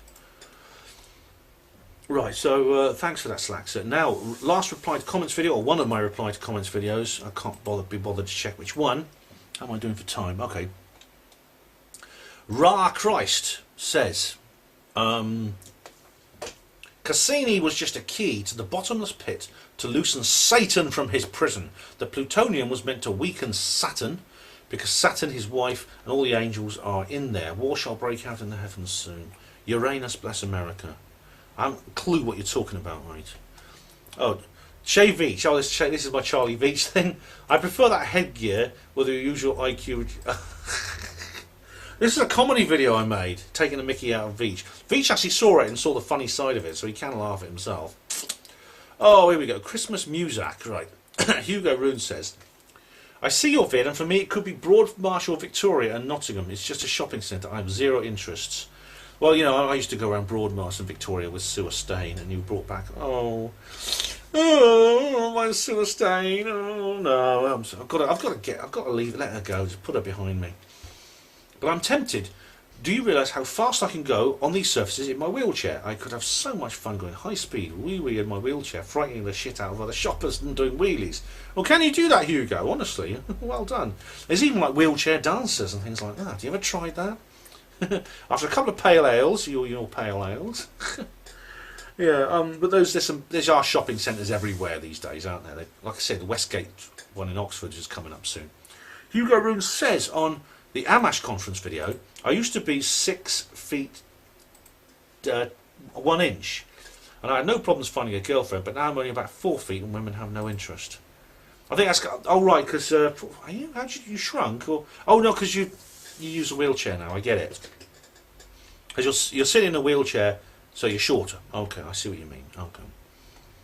Oh, the Glastonbury affair. Oh, Hugo Rune has said, we love the boogie. That's right. That was, I think, one of my first ever, well, it was actually a video I didn't film. Someone else did it, but they gave me permission to upload it. And it was one of the first videos I ever was in 2007. That was, God, that's 10 years ago. Bloody heck. I haven't changed much, actually, which is quite nice. I put on a bit of weight, but I still look pretty much the same.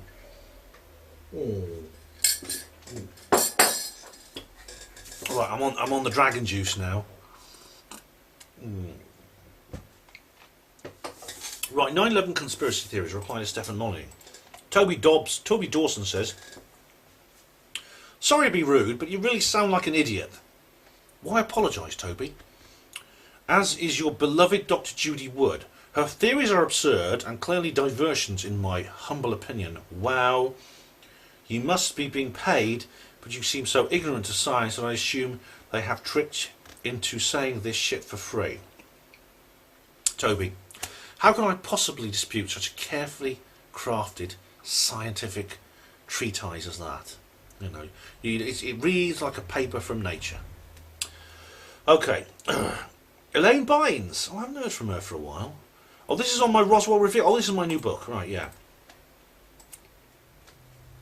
In this day and age, so much seen, but more importantly caught on camera. The speed of the crafts themselves is phenomenal. When I saw Rendlesham UFO in 1981, I immediately thought, no way we are as advanced. However, I'm sure they're friendly. I hope so, Elaine. Ethno-Anarchy says, Elaine Bynes, they visit with curiosity as their prime motivator. And Elaine Bynes said, I can recall something was on telly in the 60s. It was a news broadcast interrupted by an alien. Oh, are you talking about the Vrillon message? Because that was actually 1977. So it's many years later. And if you're getting confused over the dates, that's a long date to get confused by. But was there another one in the 60s? Please let me know if there was, Elaine. I know it sounds doolally. Does it? Not to me. But nobody's ever taken ownership of the short broadcast that was in England, by the way, basically saying we would destroy ourselves if we were not careful. I don't know if it's true, but nuclear weapons were being held at Suffolk base. Maybe they visited for a reason, and I think they're friendly. They want us to survive. If suddenly Trump said, okay, the truth is out there, aliens exist, I would still go into a panic mode, knowing what I do, and people will react that way. It's mind-boggling. Those military guys were brave to speak out, and I'm in awe to this day what I witnessed. Well, I'd love to know more, Elaine. If you witnessed, firstly, you witnessed a UFO in 1981, just after the RFI, and also this event you refer to may be the Vrillon broadcast. It sounds like the Vrillon broadcast, and if it was, then you're absolutely right. It was never solved. The police investigated. Basically, whoever did the Vrillon broadcast hacked into, I think, 3 major transmitters. People all over, I think it was all over the sort of Hampshire, sort of East Sussex area, all received this strange message on their TV. And no one has ever been caught for it after all these years, and no one has confessed. I mean, they could have done. I mean, the I Fooled the World meme is a real money spinner these days, and probably they wouldn't receive a very serious criminal charges. But that's quite something. In all these years, what's it been now? 40 years. No one has confessed. Amazing, isn't it? Now, Bonto Max says on my Roswell Revealed book, what if the shadowy globalist cabal wish to create a one-world government so that ET will consider Earth unified and try to incorporate us into the galactic community? What if your efforts to thwart the cabal are stymieing their plans to move humanity into the true space age? What? My goodness me, well, I've never even... That is something new, and I've not thought about that, Bonto. But I doubt it, simply because... Well, why don't they just come out with disclosure then? It's, you see, and it's like Elaine says here. Elaine said before about Trump and what would happen if people go into panic mode. Okay, so, well, look, if they can't disclose and we'll go into panic mode, which I don't think we will, or some of us will, but does that mean the New World Order is actually a plan for disclosure? What? I'll have to look, let me think about that for a while, because this is completely new information to me. Victor Brian Cassini said, this is just after the Cassini, the Lucifer project, Saturn is still here, still no second sun. Well, yeah, I mean, it is still here. So either it didn't work or I was wrong. But I did say in the video that I might be wrong. I only proposed this as a possibility. I didn't say it was definitely going to happen. Neptune Returns says on Roswell Revealed, can't wait for the audiobook. Do you prefer audiobooks, Neptune? I'll see what I can do. I mean, the thing about audiobooks is I will try and put one together for you if you want, and maybe produce one. I'll see how it goes. Okay. But I know several people have said to me, oh, can we have an audiobook version of this? Some people ask for electronic versions. I'm not all that keen on that, but we'll see how it goes. Now, Selena Shakti Radford says, I am a time-seasoned experiencer, basically experienced so much I have no idea or desire to know where to begin telling anyone anything, so I cannot offer anything, but I can answer direct questions. Your story outline for your novel is very intriguing, Ben. Well, thanks, Selena. This is on the Roswell Reveal video again.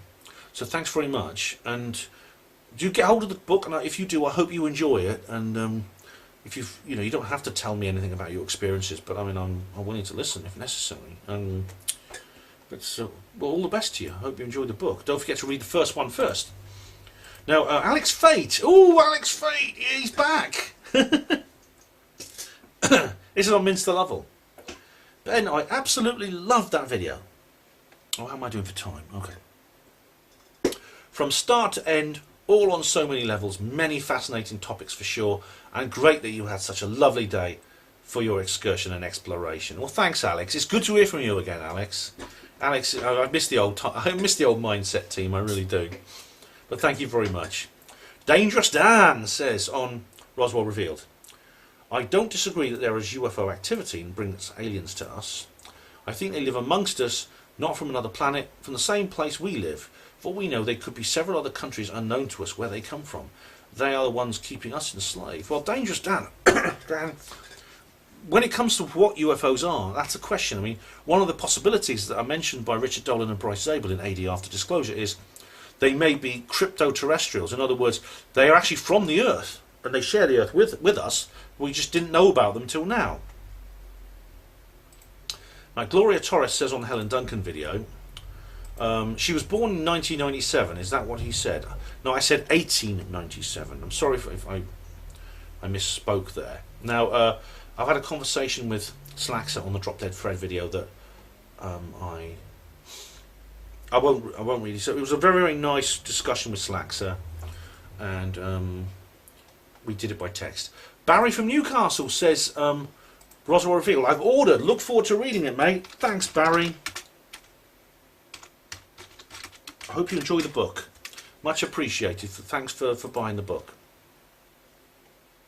More Paul McCartney, no. Right, what's Paul Armstrong? Oh, Paul Armstrong was Probe. All right, we come to Probe Autumn 2017. Right, this is the first comments on those videos. Wayne Arser says, all right, this is okay. This is partly something I've already replied to in text, and he was advising me not to do a video about Sue Stain, and since then I've decided not to make that video. And Paul Armstrong says he's gutted. Well, too bad, Paul. I'm not trying to woo her back, no.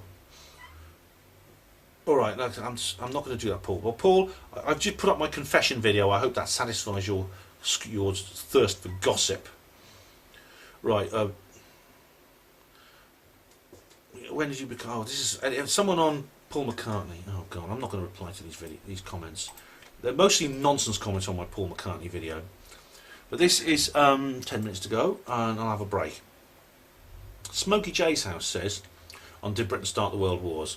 Look at the map of the Polish-Lithuanian Empire in the 1640s. Almost half of Europe was Poland. Then Austrians, Prussians and Russians attacked from 3 directions. And yes, Poland didn't exist on the map twice and didn't exist for 200 years. That doesn't change the fact that Poles had rightful claims to the land. After the wars, Germany had given back a lot of land. They developed and didn't directly take it from the Polish Empire. That's the way the cookie crumbles when you lose. Perhaps so, Smokey J, but Smokey J, you must... I suppose people... Of course, territory always changes hands over the course of history. But there's a lot of real... the people living there at the time are bound to feel some resentment for the way they were treated. The fact that basically Germany was just cut in half, more or less. It was cut in half twice. It was like slashed to pieces by the Versailles Treaty and then cut in half again at the end of World War II, when during the Cold War, where it was divided between the communist East and the capitalist West. Anyway, Bumbleina77 says on Probe Autumn, hi Ben, definitely by popular demand in my view, so please keep these videos going if you can. I cannot get there to these conferences myself, and so look forward to the speakers' videos. Also, I cannot praise you enough for your hard work, as you were one of the reasons through these videos and your live radio show on Thursday that got me into these subjects. All the best, Richie from her HPANWO radio chat box. Oh, Richie, yeah, I know Richie. Hey, thank you very much, Richie. I'm really glad I've been an inspiration to you. I really have, and I will continue to make these reportages. I really will, because people like them so much. And Deborah Hatswell, oh Deborah, oh she's one of the speakers, and she's going to be appearing at an upcoming conference. I'll tell you the details of that when I've got them finalised. But she says, I really enjoyed Andy McGrath's talk on cryptids. I'm hoping next time I can come along. Lovely to see you in person. It'll be nice to have a good old chat about cryptids and strangeness in general. Well, you know, it will be soon. And we'll meet again, Deborah, because I know you're getting involved with this project I've got. So it'd be really great to have you on board with that. Now, Mel B says, another great probe review. The one thing that I always think, having listened to some of the summaries of the speakers, is this is aimed at the lady who said she was a hybrid shapeshifter. Why didn't she show some evidence of her claim? Blood samples that shows she had reptilian DNA. Live shapeshift on stage, something like that. This is the reason I no longer attend any conferences. Far too many people speak out of sorts and show little or no evidence by word of mouth. Shame, really. Well, it would have been nice to see something like that. I agree, Melby. And Steve Mumbling, of course. I had a feeling he'd chime in with that. Yes, indeed. The two words that always kill these stories stone dead is show me. The sentient black goo is a perfect example. Now, I haven't seen black goo. I've seen a film of black goo. And I believe black goo exists, Steve. I think the evidence David Griffin provided, plus the Berserk incident, if you don't know what I'm talking about, then look them up. Indicates there is a case to be answered here. But he just goes off. Steve, it can't be easier having all this anger inside you. People who simply disagree with you. The Muppet that peddles that stuff says 2 bits of black goo strain to get to each other, but only ever shows 1 bit of goo in a jar that remains completely motionless. It's ridiculous rubbish. When people talk about other frequencies or consciousness, they're talking about their imagination. Sadly, more ridiculous rubbish. There are too many clowns in this business, and that's what it is, a business, leading the gullible by the nose for cash. You know, I'd be really miserable. If I ever got this angry with skeptics, I think I'd be really miserable. I really would. For God's sake, take a pill, man. Get a hobby, will you? Beetlejuice. Hey, Beetlejuice, good to see you again. And says on Probe Autumn, forget what Stefan Molyneux says. You could miss out a meeting the love of your life. Life is a finite resource.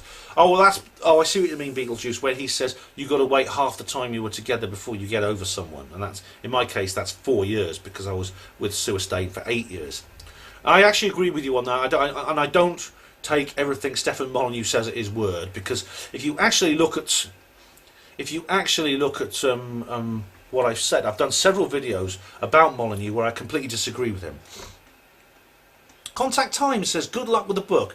I say, oh, thanks. Thanks, CT. It's published now.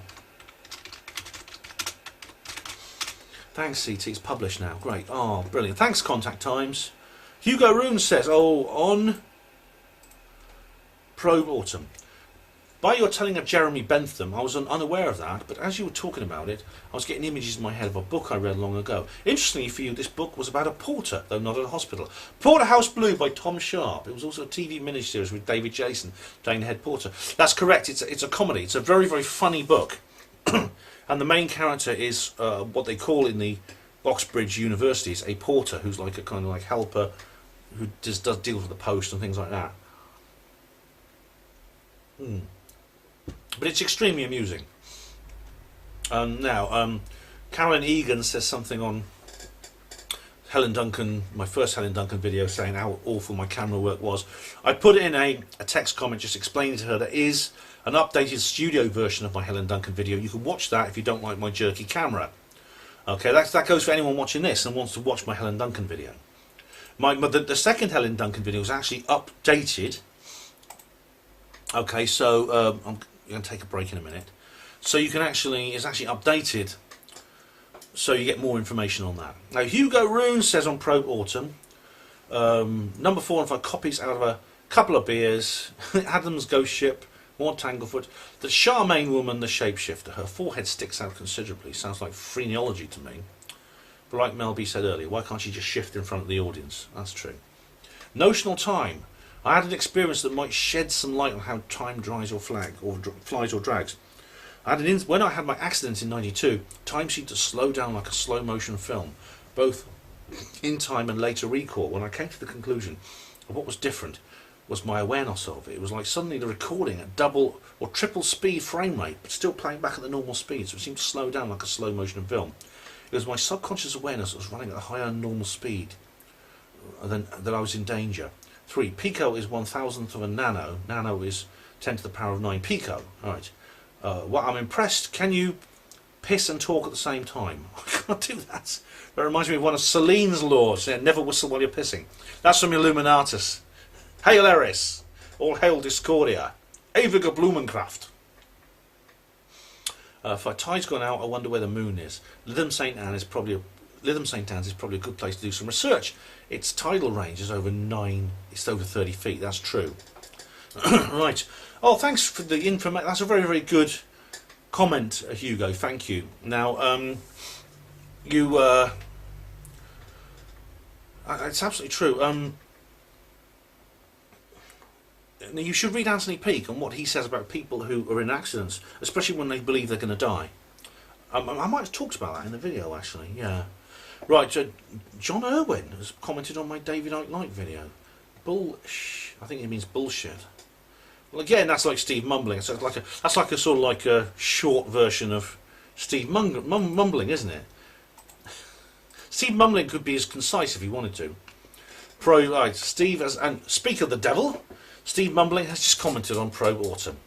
Another twaddle fest. Do you really believe you're watching a reptilian hybrid or Miles Johnston's cyborg rubbish? Any of that other nonsense, Ben? Suggest a DNA test to the reptilian hybrid, see what happens. I concede the Marconi scientist stuff is interesting. And Fu Man Boobs and Steve Mumbling get into an argument, I think. I've listened to this start to finish, and the way Ben so nonchalantly mentions this woman being an alien hybrid, some kind of magic, is pretty interesting. Someone claims to be an alien hybrid with psychic powers, not a problem. Some claims crop circles were human-made. Now that's ludicrous. If I ever have the time, I'm going to put together a compilation of these moments to highlight the problem in claiming amazing things with no good evidence and dismissing everyday things that are incredibly well supported. Still enjoyed the video though. Thanks, Fu Man. By all means, put together your video. I'll be keen to see it. Steve Mumbling then says, very disappointing. For some reason, people lap up all this ridiculous nonsense. The explosion at Thule Island being too big is a good example. The small scientific base would have had a huge diesel tank to run their generators. The huge fireball would have been thousands of litres of diesel being vaporised and ignited. The British government did not want the Argentinians to return to what they considered British territory, so they completely destroyed the Argentinian scientific base. It's as simple as that. Of course, the sentient black goo makes for a much better yarn and burns up another hour, so these twaddle fests. That's the second time he said that. For some reason, these investigators find the expression extraordinary claims require extraordinary evidence amusing. I wonder why. Extraordinary claims require extraordinary evidence, Steve. Say, hang on. Extraordinary claims require extraordinary evidence. I really like that. I'll have to remember that. I'll tell you something else, Steve, right? Here's one you've never heard before. It's good to be open-minded, but not so open-minded that your brain falls out. And here's another one. The plural of anecdote is not data. God, we are witty with these original kind of like sayings, aren't we? As to what you said, now a witness has come forward who's actually was there, okay, and I can't give you too many details at the moment. This will all be published eventually, but this guy contradicts what you've just said. He just doesn't. He has. Now you say that firstly diesel fuel. Now, this is something Nick Collison talked about. I don't think diesel fuel behaves the way you said it was behaved. Okay, unless it's inside an engine, it doesn't behave like that. If it was aviation gas, it'd be another matter, but it was not. Okay, and you're right about certainly the British wanted Argentina off that island. Definitely, the only reason they did it during the war is because they couldn't be bothered to do it before, because southern fuel was too far away. They couldn't be bothered. But of course, after the war, they needed to get Argentina right off the entire dependency. Now, as for the sentient black goo, I've explained to you. I think it's real. If you want to debate about the facts, I'll give you a debate about the facts. If you want to just use lots of creative rhetoric about how much you dislike people who disagree with you, we'll do that. We'll swap insults. Which do you want? You can do one or the other, but you can't combine the two. Right. Oh, Steve Mumbling has replied on UFOs, or replied to Stefan Molyneux. God blimey, Steve. I think he's got a bi-curious schoolboy crush on me. You know, he really has. Why the hilarity? All right, okay. He's talking about the extraordinary claims things. It wasn't originally Sagan's. Doesn't make it less true. The phrase is favoured by many ufologists. Okay, listen. Please do watch my skeptic video, Steve, because I explain. I do actually analyse that phrase. Extraordinary claims require extraordinary evidence, and I explain why I think it's a rather silly, and it doesn't actually say anything. It's a rather meaningless phrase, to be honest. So please do watch my skeptic video where I go into that. A phrase favoured by ufologists is absence of evidence is not evidence of absence. This is because no one can produce any tangible evidence. Yes, they can. It's just like the stories that get more and more embellished over the years and decades. Try putting something in court without any evidence and see how you get on. Well, please do. There's a former police officer, Gary Heseltine, who is actually saying that. Put it in court. He says it would stand up in a court of law. Okay, right, here we go. This is on my Larry Warren video. It is Steve Mumbling again. Perhaps you could ask some of these Rendlesham Forest witnesses why they didn't collect samples of liquid metal that was dropping off the craft. Well, the answer to that is very simple, Steve. They didn't say it was liquid metal dropping off the craft. They said it looked like liquid metal dropping off the craft. It could have been something else. I mean, in this book I'm reading now, this big book about Rendlesham, they suggest it might actually be frozen air. In which case, when it warms up, it'll just turn back into air. It'll vaporise again. So there's your answer. You can ask the witnesses yourself, but that's probably the answer. Right, Caroline Egan. This is on the Helen Duncan video. First, I might say I have a hard time believing in the existence of ectoplasm. I'm rather surprised any contemporary person, especially someone as sophisticated as yourself, would do. Well, thank you. You think I'm sophisticated? I've never been called that before. Right. Sorry, I'm going to take a break now. Okay, I'm going to take a break, so I'll be back in a moment. Okay, I'm back, and I'm going to just change tags, and I'm back. There we are. Just put my new tags on. And I was just talking to. This is quite a long comment from Caroline Egan. Just to get in my tags. For some reason, when I put the tag in there, it adds another couple of lines. I don't know why that is. First, she doesn't believe in ectoplasm, thinks I'm sophisticated. There are no modern mediums or psychics of whom I can emit substance while in trance. Well, you should talk to Victor Zamet. He can. Jane Roberts, one of the most talented American mediums in the 20th century, did not call visible spirits or regurgitate ectoplasm while in trance, nor did Edgar Casey. Ectoplasm is a kind of cliche associated with 19th century and early 20th century charlatanism. It calls charlatans. It calls into mind fake photos with white blobs hanging over heads, spewing from mouths. Well, yeah. Well, as I explained in the video, a lot of these photos associated with Helen were not meant to be pictures of her in trance. They were reconstructions done for an Australian magazine. It's more likely Helen was a legitimate medium who was also a showman or showwoman. She knew what her audience expected to see and was happy to oblige with a few bells and whistles in order to satisfy.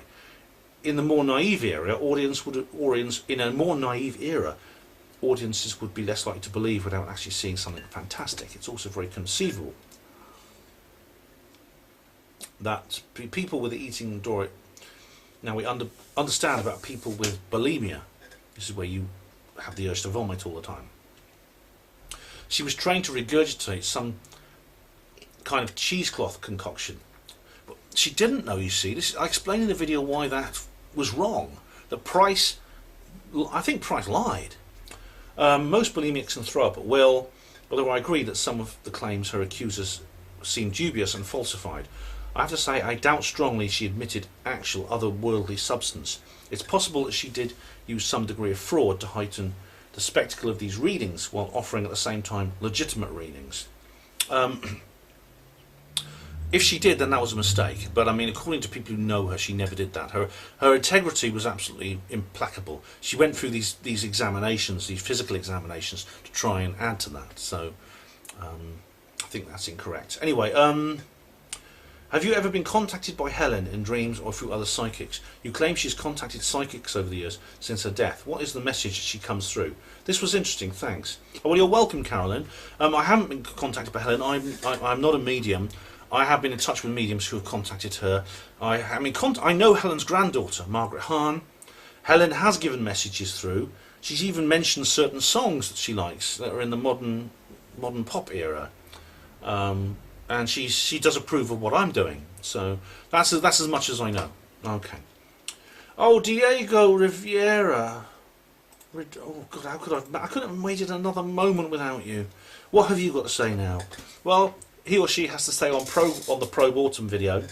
Sounds like another conference of charlatans. Ben Emlyn Jones believes Bigfoot lives in England. Zombies, shape-shifting reptilians rule the world and are now commonplace. Yes, I do, but I explain why I believe in those things. Dr. Judy Wood's power beam weapon was powered by an artificial hurricane. It was, yes, or it might have been. It might have been. Believes people worked for British intelligence that are credible. He's now promoting that the Loch Ness Monster is common in British lakes. Well, look at I was just explaining to you what Andy McGrath said and the evidence he provided. I have no interest in his personal life. He should stick to the issues and providing proof. Well, I agree, okay, and I've changed my mind on that. To top it off, Miles Johnston, former BBC and Sky employee, makes an appearance. Nobody has done more to discredit the UFO subject than Miles Johnston. Shut up. He hasn't. And Julian Carver says, about the same video. Super upload, Ben. Thanks as always, my friend. I'll say you're welcome. Julian. Thank you. Oh, thank you. Well, I'm glad somebody loves me still. Right, we've got a big... Now, Westgate, Oxford. Now, this is the first comment on the new video. Safety Man. Oh, I think I know him from Facebook because I recognise his avatar. I can't remember what he is on Facebook. Geez, Ben, my company put the lifts in there. That's in the new Westgate, Oxford Centre. I was there a few times auditing the chaps. Where were you, lol? Really? Oh, well, Safety Man. It may not be a good idea to let your employers, or rather your clients, because you're self-employed. Well, I don't know. Do you work for the company or do you own the company? But it may not be a good idea to let your employers or your clients know that you watch my videos. I mean, seriously, don't publicise it too much. Ethno Anarchy says in reply to that, the folly may be a communications mast, panel transmitters camouflaged in design, perhaps. Well, maybe it is. I mean, that could be. Maybe it's not a folly. Keith Zero says, yes, communicating with the moon spaceship, no doubt. I don't know about that. You'll have to ask the management at Westgate what they idea. Johnny this guy's name is so good. I knew he'd be back. Johnny Shitcock and his nuclear-powered piss pot says, one word, prostitute. Is he talking about me? Was he talking about Safety Man? Who's he talking about? Just one word, prostitute. Right, Keith Zero says on the Westgate video, excellent stuff, Ben. Got to be better than sitting at home watching the Jeremy Kyle show. Well, thank goodness for that. I'm glad. I mean, I'm better than, according to Hugo Roon, I'm better than the BBC and Hollywood. I hope I'm better than Jeremy bloody Kyle.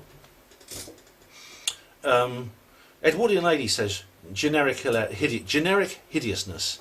That's true. I mean, that is one way of describing it. I mean, when I said it was spectacular and it was amazing, and I didn't mean it was good. I meant it was just designed to shock and awe.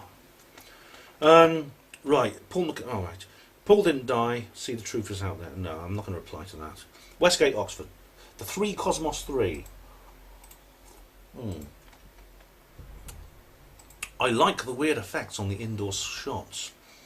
Well, thanks. I mean, it was actually, I used my pen camera for that because I wasn't sure whether they'd let me film in peace. Luke Bryers said, yes, Ben, we love it. Oh, thanks, Luke. I'll just say, thanks, Luke. Yeah, I wasn't sure whether these people just let me be and let me film. I'm going to have to take another break in a minute because I'm going to have to, what's the word? I'm going to have to change the film chip because I've used up almost the entire film chip. Luke Bryers also said concentration camps and half. That ain't it. I don't know what you mean by that, but it may be referring to something I said in the video. Westgate, Oxford. The shopping centres in Harrow are called St Anne's and St George's. St George's Shopping Centre is based on St Paul's Cathedral. Consumerism is the modern religion. Salvation is found in buying stuff and showing your friends. Well, goodness me, Diego, you've actually said something I agree with. Adam, fantastical, cool book reader. Hey, Adam. Good to see you. I love it, Ben. And I love you, hee hee. I think you're super fantastic. Well, thank you. You know, one of the reasons why I enjoy watching your videos is because you have a very humble trait. I think humour and humility are your greatest assets. Keep up the good work, brother. You're a beacon of light. Oh, thank you, Adam. Thank you very much. And Adam also says awesome about the probe. So I say thanks, Adam. You're cool. Thank you, Adam. Yeah. You're cool, yeah. About the autumn thing, about that. Happy birthday, big man. Thanks, Adam. I've always said that. Now, James Millard says on Westgate, Oxford, the aerial shot of the Westgate Centre looks like a nuclear power station without chimneys. It does, actually. In fact, who was it? I think it was Peter Hitchens, one of these other people, local commentators or journalists, actually said, oh, it's not so much the city of dreaming spires as the city of ugly concrete blocks, and it is actually a bit of an eyesore from the air, I must say. Right, this is on Did Britain Start the World Wars? And I'm just checking the time. Okay, because I've got to have to change the film chip in a little while. Ricky Johnson says, Shut the fuck up, you child beast, stupid PC brigade. Oh, it's always Britain. We will be getting the video shut down by. Really? Oh, right. So you, well, the video's still there. You're gonna. I hope you are not going to use YouTube's flagging system to try and silence someone you disagree with. Are you an SJW? It's still there. Douglas Murdoch says, you think this is the PC Brigade? Lol, you didn't watch the video. It's definitely not what you think. That's bloody true, Douglas. I don't think this idiot did.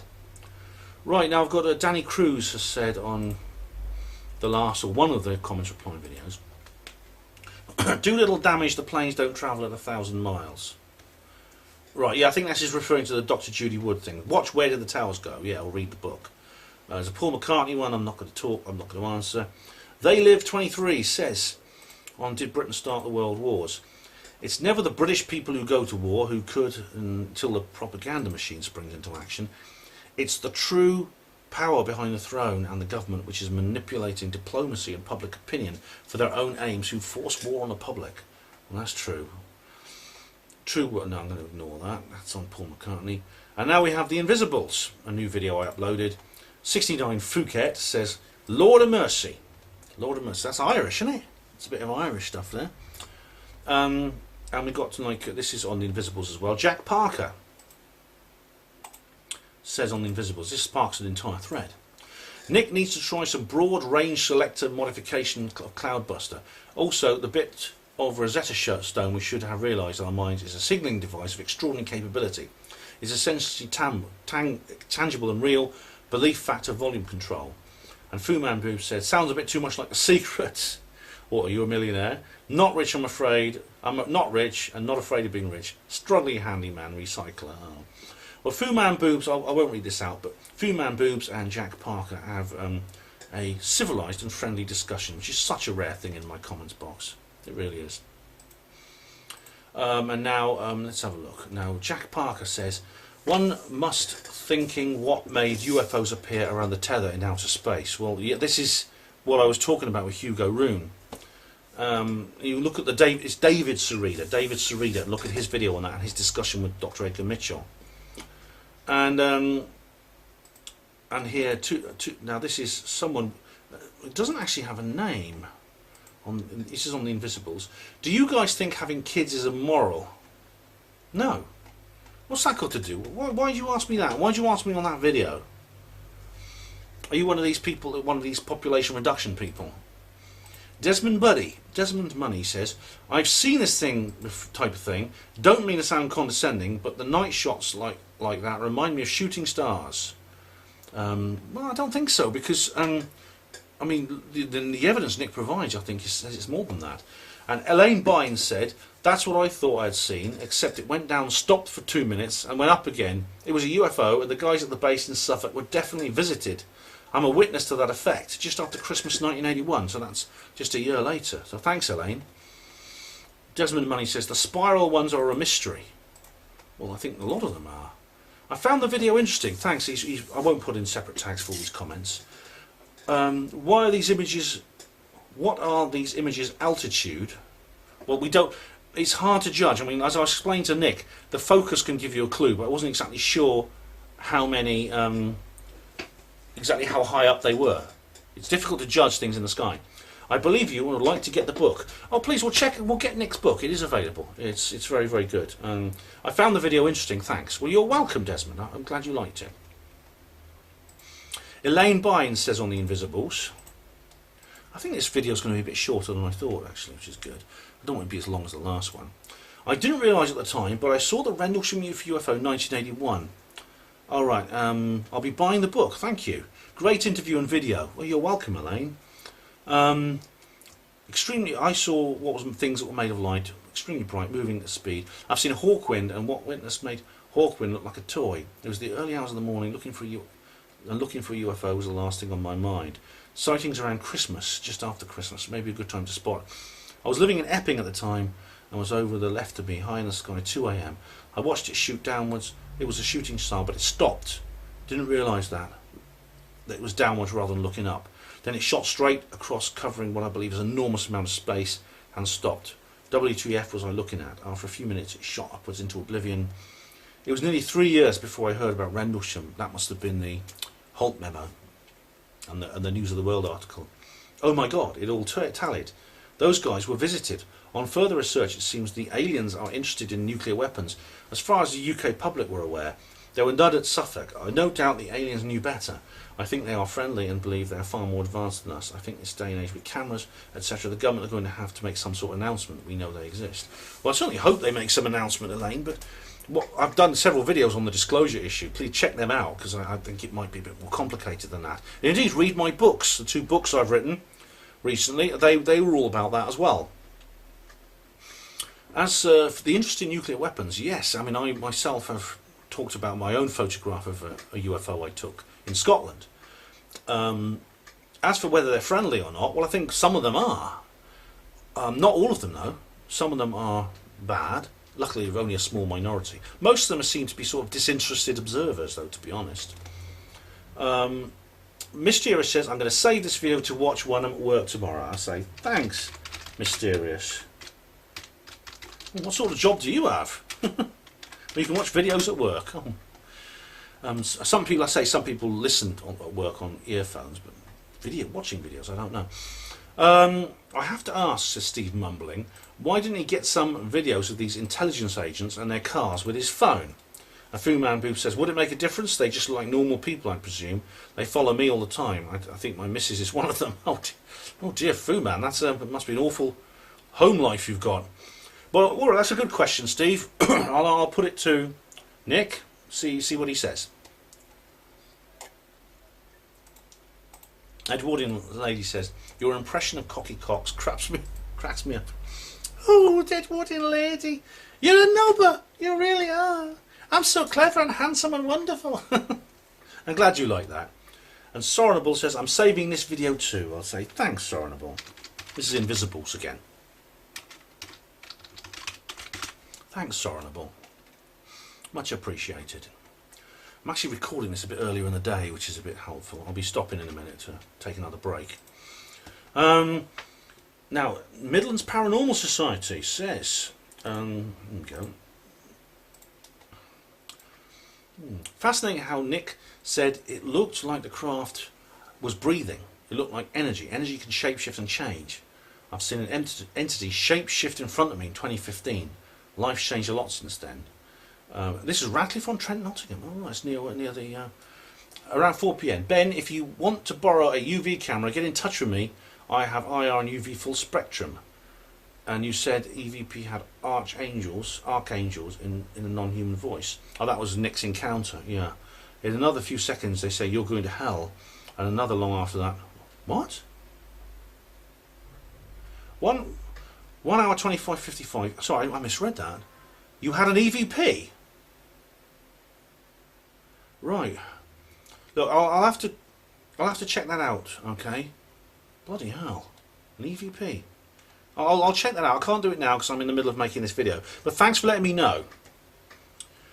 Right, Helen Tucker said, wow, that was so fascinating. The dedication that Nick Hayes has is marvellous. What amazing work he's doing. Really enjoyed your documentary. Thanks. Great stuff. Breath of fresh air. Well, thanks, Helen. Glad you liked it. And someone replied to them saying ZERS. I don't know what that means. Jack White says on Jack White 333 says, how am I doing for time? I think this kind of UFO investigation is excellent. When I get some money saved, I'd like to get some equipment and do some of this kind of investigating myself. Keep up the great work, and it shows you're onto something when people and cars are following you around, and also the haunting part of the story is fascinating. Well, thanks, Jack. And you know, if you do some investigating, let me know how you get on, and good luck with it. The Invisibles, right? This is lol36 says pork pig lol, oink oink lol. I don't. What do you mean? I don't know what the hell that means. Am I doing right? I'm gonna stop after 25 minutes just because I think I was slightly over with the last tag. Okay, the risk of sounding like crazy. I'm having fairly regular contact, visual and otherwise, with 3 contractors construction in the backyard. Heard a very low low-flying helicopter. I'm a handyman, they're Latino construction workers. We began taking pictures with our phone.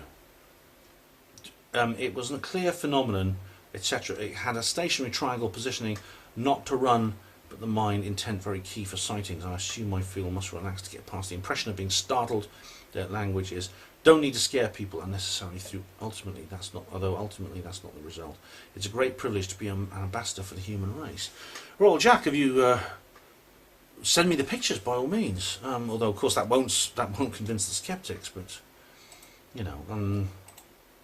Okay, Gary Robinson says, hi, great interview Ben, really enjoyed it. I love to know why channels and such like as Red Ice and Rich Planet TV no longer talk about woo subjects.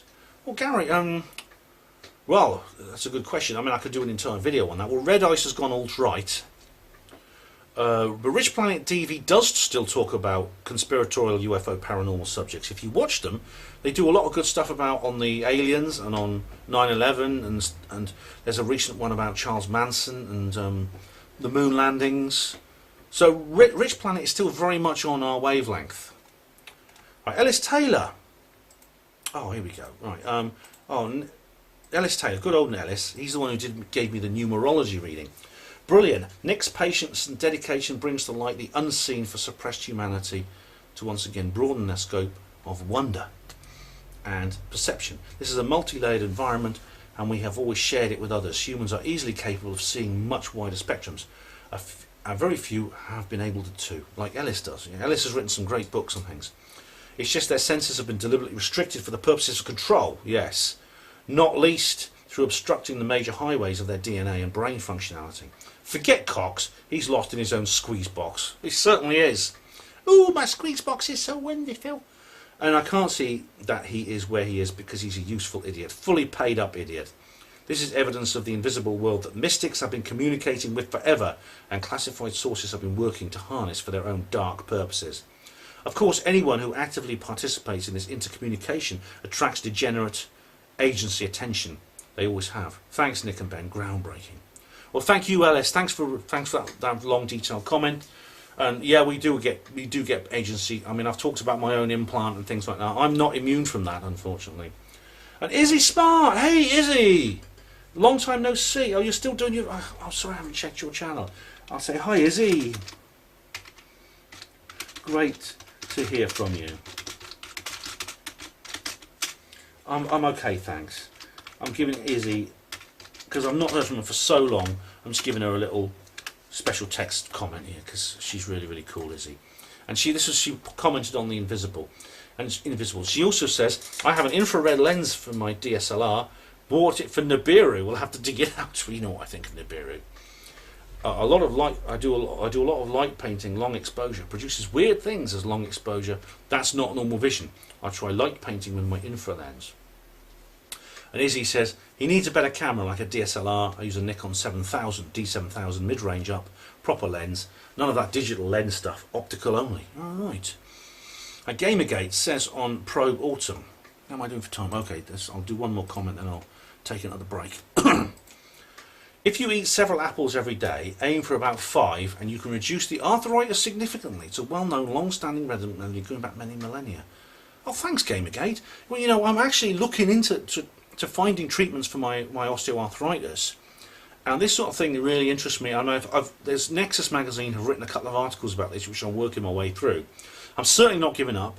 I certainly know that osteoarthritis is reversible according to these people, and you know, just taking the anti-inflammatories and hoping for the best. I'm not going to rest. I'm not going to leave it with that. So thanks very much. I will certainly look into that very significantly. And right now I'm going to have to change the tag, and I'm going to stop recording and I'll take another break. Right then, yeah, I've got the film chip in, new film chip. Now, Carl Munford, Reverend Munford, who's like the internet equivalent of a doorstep preacher, has commented again with his various biblical quotes, and he gets into a discussion with QFTI, which seems to be quite friendly. I'm not going to read it out, but it seems to be mostly relevant to the two of them. Anyway, but I'll let them talk about it. That Mysterious says about on the Invisibles, I don't know about this, Ben. Something feels a bit off. Well, by all means, look at the evidence, Mysterious, and it might be something you might find. it's actually, you might find a different answer, I'm not sure. Now, the cosmic pulse of... No, this is Hugo Rune on The Invisible. The Cosmic Pulse of Life, Trevor James Constable. I have that book. Hugo's got a copy. I intended to write a long response to this video soon, but before I need to go over at Nick Hayes' own website. Very interesting. I've got a feeling he will reply. Hugo will do another long comment in a minute. Now, Julian Carver says, absolutely fascinating upload. Thanks, Ben. I've also been seeing these orbs regularly, again, over towards the Didcot area and the Abingdon area. I remember Julian saying that before. Because he talked about the Peasmore. I told him about the Peasmore thing. The flight track I'm using is accurate for conventional flights, showing numbers of aircraft. These lights are not showing up on the air tracker. Well, that's interesting. They could be extraterrestrial. They could be unregistered flights for some reason. Now, Hugo Rune says, I can't find my copy of The Cosmic Pulse of Life by Trevor James Constable. It may be on a higher shelf, so I'll wait till the weekend. I wanted to go through the pics and see how long I could explain. Now there's a large... Right, okay, he's put a long comment here which I can't read out, which is based on information from Nick's website. First Callahan, by Philip S. Callahan. I've already done work on studying insects, the soul of the ghost moth. I'm a telecoms engineer. The electromagnetic spectrum was my world, and now Callahan introduced me to the EM world of nature. And I have 7 of his books on insects and 3 on paramagnetism. Oh, right. But it was his work and various wildlife documentaries that showed me a vast cloud of insects are flying in our atmosphere. Oh, yeah. And he does more. I can't go through these comments. It would take me... I'll probably have to do an entire video about what Hugo's replied here, so I appreciate you taking the time, Hugo. Desmond Money says about on the... That's on my Knox Roswell one. I'm on Birmingham. Keep up the good vids. I'll say thanks. Keep up the vids. Great stuff. I'll say thanks, Desmond. Smiley face. Okay. And I know it's my infamous Colonel Holt video. Jimmy Johnson said the real Rendlesham Forest incident, and he also puts this on. He also puts this on my on the Larry Warren video. What's this then? It's a YouTube link. Let's have a look.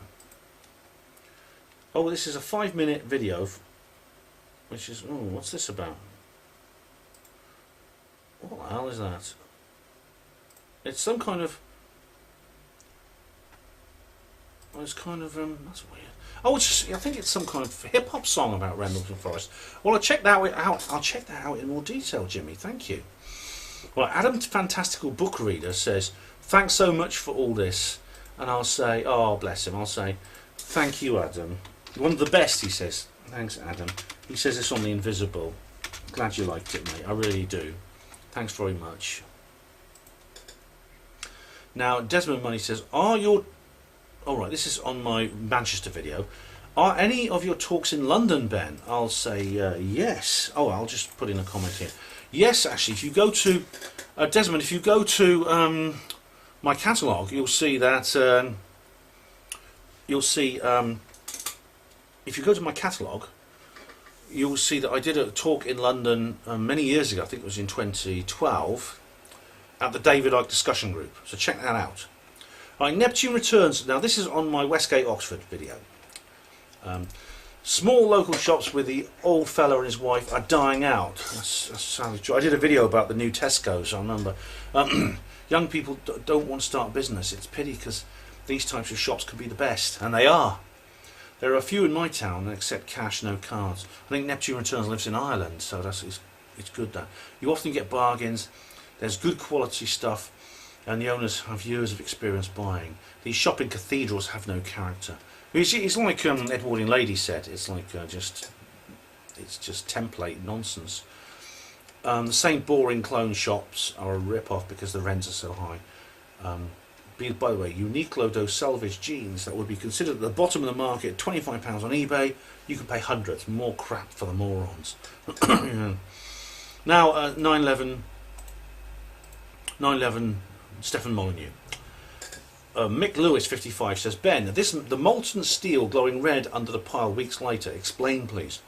Well, I'm the one who actually says yes, there was molten steel, but it wasn't caused by planes crashing into the building. It wasn't caused by thermite either, because if it was caused by thermite, then the diggers, the mechanical diggers, those JCB things that were digging up the pile, they wouldn't work. Dr. Judy Wood has explained this, because their hydraulics would seize up in the presence of such hot material. UFO Truth magazine. This is one of my... Right, Desmond Money says, the mark on your arm is a ringworm fungi, Ben. That's all right. Right, Desmond, I mean, that's actually the first video, I remember now, where I brought that to people's attention, this mark on my arm. Now, since then, more information has come to light, including the fact that there is something radiating a pulse of 8 megahertz coming from there. So check out that. I can't remember which video it was. I think it might be my Swansea video, but I mentioned it several times. So check that out, Desmond. Right. This is I'm not going to read that. Then, oh god, this is just someone having a go at me. I'm actually going to say something about this, because this is Jeremiah Bodine on the Get a Job video. Stating the facts and hypocrisies, but then you begin sounding like politicians with their idiotic ideas, but never saying how fucking much. The only fuckers do well out of the welfare system is them with loads of kids, and we all know they are the first things they get on arrival. It's an English bitch and a pram. It's an English bitch and a pram. Oh, he's talking about immigration. Yeah, I've covered all this sort of thing before, and I think that there's I've done an entire video about that. Okay. I don't often reply to comments on that particular video because I'm getting too many of them. Alright, JK957 says on Westgate, Oxford, this is not a mall anymore. At least Oracle has doors and is warm. Westgate is without a roof and it's windy everywhere you go, unless you go outside if you go into an actual shop. Well, that's true, JK. I mean, the actual Westgate, Oxford is partly open. It's partly in the open air. Now, Barbara Whittle says on the first Peasmore video, I believe, do you think that people missing in the national parks around the world, like in the United States, can be explained by these underground bases? Well, at Barbara, there's a guy who's written a book about that. He's a former policeman, and his name escapes me now, but he's written about people like the missing 400, I think it's called, or the 400, the people who actually disappear from national parks. And yes, this could be a possibility, that they are actually being taken to these underground bases for various horrible things that the shadow government is doing to them. David Paulides, that's his name. So I check out his book. I'm hoping to get him on the HPANWO show, actually. Oxford Green Tube says this is a channel comment. Here's a video I found. Here's a video of what I found in a crop circle. Oh, I know this guy is, yeah. This is a chap who, right, that's very interesting. I can't tell you too much now, but there's a chap, I'll have to make an entire video about this, but there's a chap, I actually met him face to face, and he has found this very strange metallic, looks like a melted, vitrified metallic disc, and he said he found it in a crop circle. So hoping to get that analysed. Barbara Whittle says on Peasmore 2, surely could have been updated after 30 years on the entrance as well. Yeah. That's true. It's a very old base. The only piece of evidence I found at Harwell, which is what that video is about, and indeed all over in my entire study of Peasmore, was the large mound of earth, which is not marked on the maps. And she also says large tank could be for nuclear waste. Well, I hope not, because I walk right next to it. Thank you for a most exciting video. I would love to do some investigating myself, but do not have time for it. Great information. I'll say thanks, Barbara.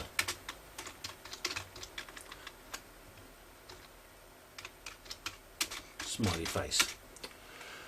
Right, and Peasmore 2, with all that acreage, they could not hide the air intake or exhaust systems, especially since it's fenced and no visitors are allowed. Well, we don't know. The air intake and exhaust systems could be somewhere entirely different. Richard Sauder has talked about this. We don't know where they are, that's the thing. Right, Barbara Whittle has said, have you heard of the extremely low levels of the Mississippi River? In sections it's completely dry. it makes people wonder where the water has gone. Well, I've heard actually some things about that, yeah, and there's a guy, I think Al Gore was talking about it, and he put it down to climate change, but in fact the weather doesn't quite work out that way. Right, so I'll just go through here, right, and I've just got to scroll through that. Right, oh, here we go, this is on the Invisibles. Diego Vieira Eugenio Velasquez again.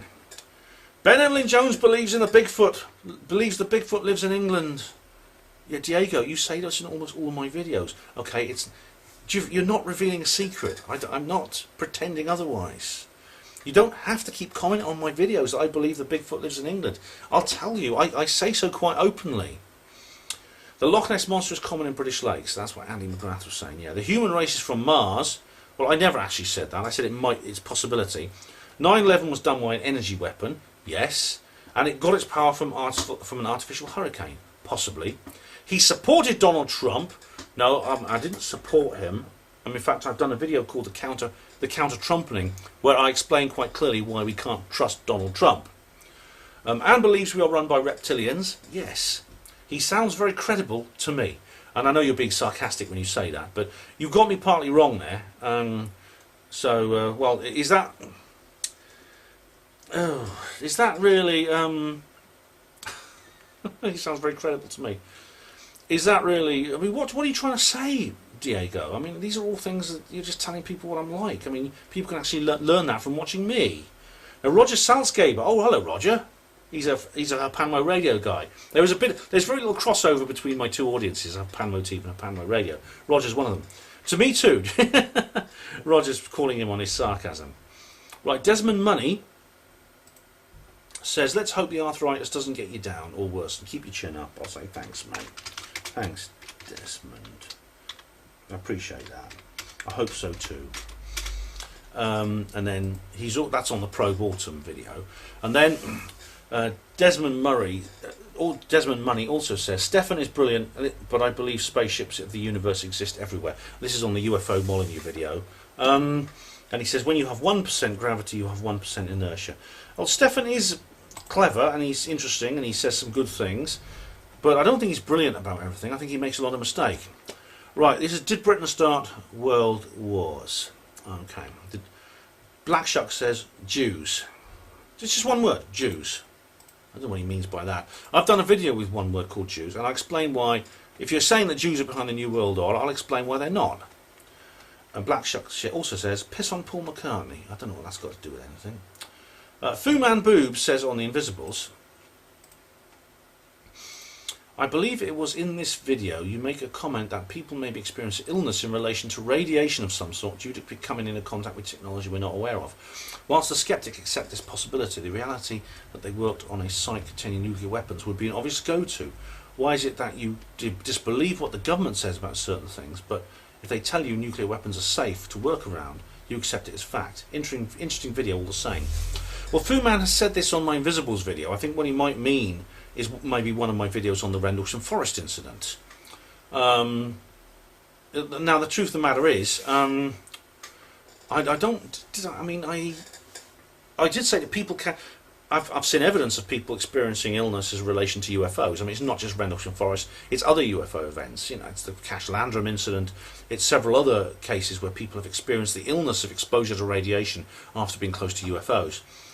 Now, the study would be, I mean, how have the men who worked on the base fared, who were not in contact with the UFO? Did any of them experience any ill effects by being so close to these weapons? So I'm open to the idea that possibly it's a scientific study that could be done.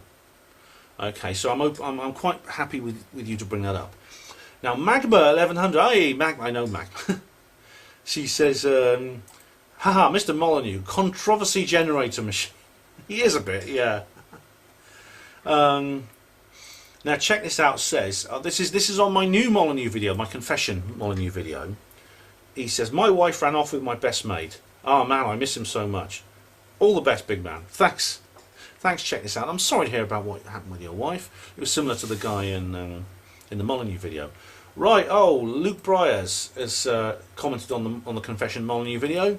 Hospital porters against the New World Order. Whoop! And the Society of the Spectacle says, do you know he's a Freemason? Is that me, or is it Stefan? You a shill boy, look at your channel, fool. Who are you talking to? Are you talking to him, or me? Richie, oh, here we go. I'm not Ben, as he is mega small fish, let's be fair, just knowledgeable. Oh, well, thanks. I'm just mega small fish, am I? I'm knowledgeable. I don't know whether that's a compliment or something else. Alright, Society of the Spectacle says, about Victorian mediums and proven fake ectoplasm. And that's to do with my Helen Duncan video, so you better off posting that comment there. Base is run by Miles Johnston, is MI6 for sure. That's not very... So you're accusing Miles Johnston of being MI6. Do you actually think that's original? Do you think you're the first person to come up with that? UK version of Project Camelot, CIA for sure. So we're getting into a shill-shaming match now. Anyway, Wayne SR said on the Confession Molyneux video, sounds like those who failed could do with a good slap.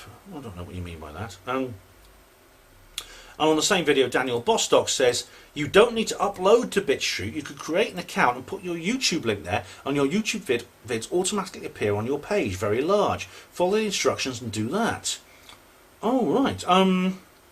Well, thanks. Thanks, Dan. Emperor Mong says, what was the confession? Emperor, watch the video. Subscribe to me, says, right. Sue went black and didn't come back. Oh, shut up. Baconland says, nice empathic people of the world unite. Yay! John Nolan says, you need a good holiday, Ben. Oh, thanks, John. Maybe I do need to take some time out. I mean, all my trips have been so far connected to this business, so it's not. So maybe I need to go to the seaside and do some non-conspiratorial things. I'll probably drive me crazy though. The Cockmeister says, still talking in the present, Ben, that you are still with your ex. You need to move on, fella, for your mental health, dude. Yeah, I know, that's true. And I am working on that, I'm going to, okay? I mean, I do miss her, like I said. At the same time, I never want to see her again, and I will never approach her. Right, AJWRX says, averted vision is commonly used in astronomy for seeing very dim objects. If you direct your vision away, you can make objects out the side of your eye. It's a weird way of seeing it, but it works. And that's actually true. I've tried that. It's where you look, you don't stare, you look at it in your peripheral vision. It's good for seeing dim things at night. Oh, we've got another thread here from Society of the Spectacle again. The big shill hunter. Yeah, I'm the shill hunter. Two anon entities, now this is on my confession video, two anon entities bitch slapping beyond irrelevant real life. I don't know what you're on about. George Dawes says, do you still believe thermite brought the tower down? That's another irrelevance. No, I don't believe that. And society does. And then gets into a bit of they have a discussion with Society of the Spectacle. And they have a little argument. I'm not going to read that out. Right, Jake Fletcher says on my confession, I want to thank you profusely. I've gained a lot of knowledge from this video because I feel your experience is similar to mine. Albeit mine wasn't as long as 15 years, but maybe it was and didn't realise. Maybe I experienced being shat on since I was a small kid. Come to think of it, I can't remember when it started, but people seem to treat me in a derogatory manner for a long time now. But a few months ago, back in spring, I seemed to have an epiphany and awoke to this. I even saw through my so-called friends whom have treated me like shit for ages. Anyway, I'm on the road to dealing with this crap now. I'm simply friends with people I want to be around. One of my so-called mates started a nickname for me. Lad is what he would call me, and it caught on with everyone else. I took it like an idiot. Well, not anymore, mate. I'm just so happy to have seen this video because it iterates to me how I'm not the problem here. It's the people that behave in a cruel way. I feel no animosity towards any of these people. I just feel sorry for them. They have sad lives and they need to be enriched by negative energy. I haven't told you the full story. There are plenty more examples of what people have done to me, but I don't feel brave enough to talk yet, as openly as you do, Ben. I think I would cry if I'm honest. Thanks again. Your videos helped me greatly. I don't really need to reply to that, do I? Jake, respect to you, mate. And he adds a bit more here. By the way, Ben, I get the impression that as soon as you upload any video, the same sad, pathetic lowlifes dislike it. Well spotted, Jake, I know. And I know who they are, too. Probably without even watching it. I also noticed that a sad twat called Arthur Dent keeps giving all your books bad reviews. What a sad little man this person is, lol. But hey, you must be doing something right, Ben. Because according to Amazon, he bought all your books even though he's given them 1 star. I've written a barely literate review to each one. Has he bought one too? That's hilarious. Wild Witch! Hey, Wild Witch! Nice to see you again, Wild Witch. Oh, and she says here, this is on the confession video. I have to admit, I really don't like the opinions of Mr. Molyneux. While I will support his freedom for sharing his opinions, I simply have an extreme dislike for some of what he has to say. Same here. Some of I'm split with the things I like and the things I don't. With regard to what you're discussing, yes, it's about developing your own boundaries and not allowing yourself to get dragged into every drama. Taking care of yourself, so taking care of the self, is vitally important. However, there is a point where having a lack of compassion can be seen as the marks of a sociopath, psychopath. If you look into Mr. Molyneux, he studied acting, so I do wonder if he's purposely doing it to make a point with his audience. Well, Wild Witch, that's exactly what I thought. I mean, I thought that, you know, when he tries to strip himself of compassion, that's a very dangerous thing to do, because compassion is a very, very important thing to have. Now, if he believes you need to strip yourself of compassion to do the right thing, you don't. You can be strong enough to do the right thing while you still have compassion. By the way, please check out Wild Witch's channel. Wild Witch is Rambling. She's an amazing lady who has some amazing insights. So please do check that out. Right, I've got my Nick Colostrum in Oxford video now. I haven't had a comment on there for a couple of months. Nut job, fruitcake, wacko, insane, mentally ill, screw loose, tinfoil hat idiot. Right, I'm sure that will be published in Nature magazine and open for peer review. And, well, how do you dispute that, right? Right, James Millard, once again, this is on the My Confession video. Ben, I really enjoy your presentations, but I think you're being a bit hard on Molyneux. Don't get me wrong, there are other videos he's done which deserve some criticism more than this one. I think he handled the subjects really well in this video. The girl who had an alcoholic boyfriend was in complete denial about her life, expectations and relationships. Molyneux had to dig really hard to make her aware of the problem. It was not her relationship, it was the problem, it was her choices. The guy whose best friend was banging his wife was also in complete denial about his situation, and Molyneux tried hard to help him get in touch with the suppressed anger, which anyone would naturally feel if their best friend was banging their wife. This is the real world, Ben, and I'm afraid there are people out there who will walk all over your life if you are too scared to draw and exhibit the parameters of what you're prepared to tolerate. This guy was an embarrassing pushover doormat, and he knew it, he just wouldn't accept it. This means that until he goes through the process of realising he's a pussy and being angry at himself, as well as being angry at the betrayal he suffered, will be a process of healing, and then he will continue to repeat the same folly. I think Molyneux put the heat on the guy's wounds in order to help him realise. I don't always like Molyneux. I think he can talk absolute bollocks sometimes, but in this video I think he did well. Just my opinion. Peace and goodwill to you, mate. Well, James, peace and goodwill to you too. Now, there's no, I mean, I say in the video quite clearly, I don't deny that the woman who had the boyfriend is accountable for her own choices, and that I think that Molyneux was swift to judge. Firstly, to judge the actual state of the relationship. The guy's got a drink problem, yeah, but you know, she called him a functional alcoholic, and the guy whose best friend was banging his wife. If he's suppressing his anger, I don't think trying to shift the blame onto him will actually help that way. And I think Molyneux was almost like an electric cattle prod. He was pushing at him. So I don't see it the same way you do. And I think the anger that he will eventually break out will be one that he'll turn on himself, which is what I almost did. Because I understand the need not to be a pussy, not to be a pushover, but to then say, me not being a pussy and being a pushover is the only way I can prevent other people who are not doing anything wrong, who are being completely ethically pure, from walking all over me.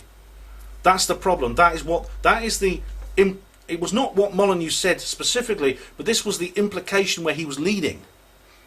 I'll change the tag in a minute. So that's the problem I had with what he was saying. I don't think I was too hard on him. I think I treated him fairly there.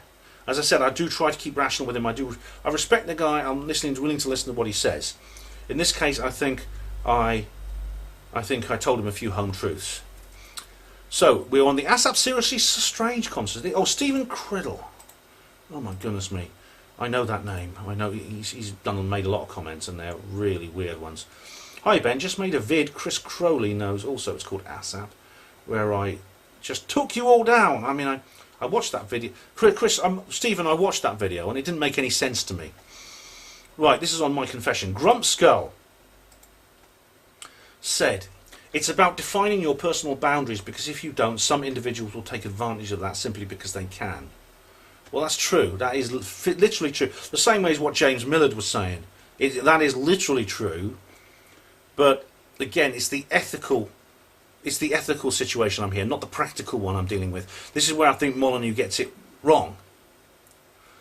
And Grump Skull goes on. Life is not a vending machine that you can put good in and give good back. It doesn't work that way. You need to fight for what is rightfully yours nearly every fucking day of your life, then you die. And Rick said, I agree, well said. Well, I know that better than anyone. I mean, I went through a very tough, I went through a learning process when I was still a teenager when I did that. I do think it was wrong for me probably to do what I did. And this is why I call it my confession, because I lied to everyone for 10 to 15 years, including somebody who I do like, and 3 people I do like and do respect. But I hope this video is an explanation about why I did that. And Grumskull says some more. He says some more. Although I do enjoy listening to Molyneux, this is on the same video, I think he gets very frustrated when listeners don't follow along with his scheduled banter, because his thoughts are very systemised and rehearsed. He kind of expects the caller to reciprocate along with him. The caller kept asking, but what should I do now? The whole point was that Stefan can't make personal decisions for other people. They need to have good foundation of philosophy to be able to find the answers themselves. The caller kept going into belly-up mode, which seems to be what partially caused his problems in the first place. Well, Stefan, I think he varies in the way he behaves in situations like this, because he does get frustrated with some of his callers. He gets frustrated if someone is laughing when they're describing something bad. Stefan pulls them up on it, when really it's kind of a defence mechanism, and some people can't help it.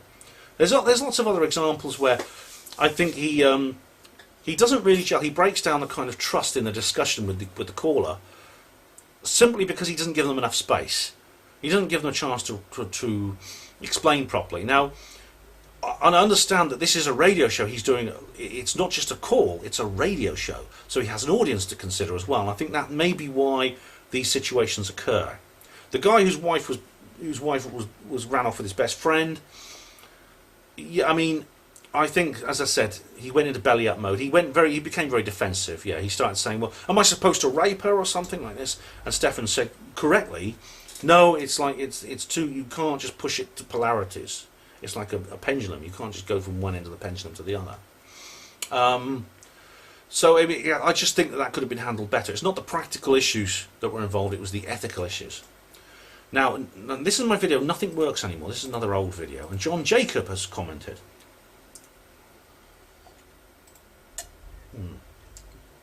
Are you talking about America? No, I'm talking about the UK, Oxford specifically. You might as well be exactly the same here. I'm sorry to hear that. But it doesn't surprise me. There's no mystery anymore, is there? I used to dream of visiting England, now I don't know. Well, it's always worth coming over if you want, John, but you might find it's not that much different these days. No, Escalena Karma. Oh, hello. This is on my confession.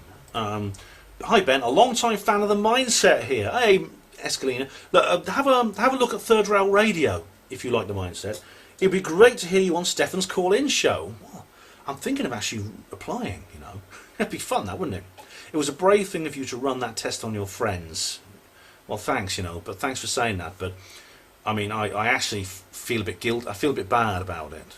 I mean, I learnt a lot from it, but I think it was the wrong way to go about it.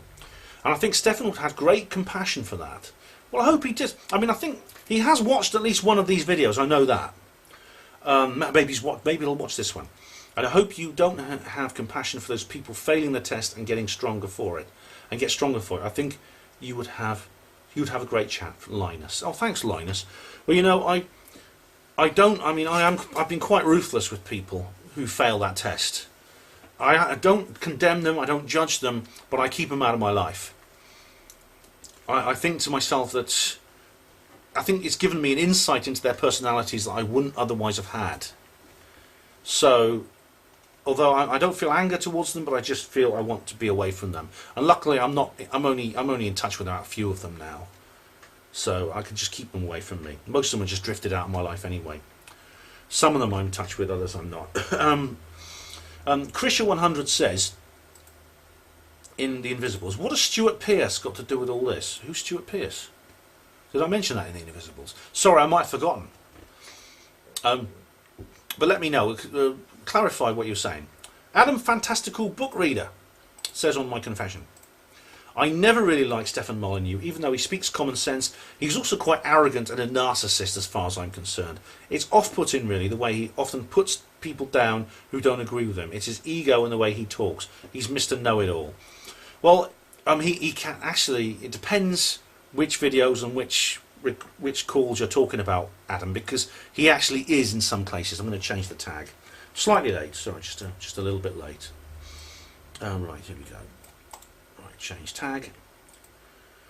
So he is in some cases. You know, he can be. However, there are other videos where he comes across as nicer, and more modest, and more friendly. So it depends. It really does depend. But there's times when I think he sounds narcissistic and arrogant, and very arrogant, and narcissistic. And he does have an ego. I suppose we all have an ego.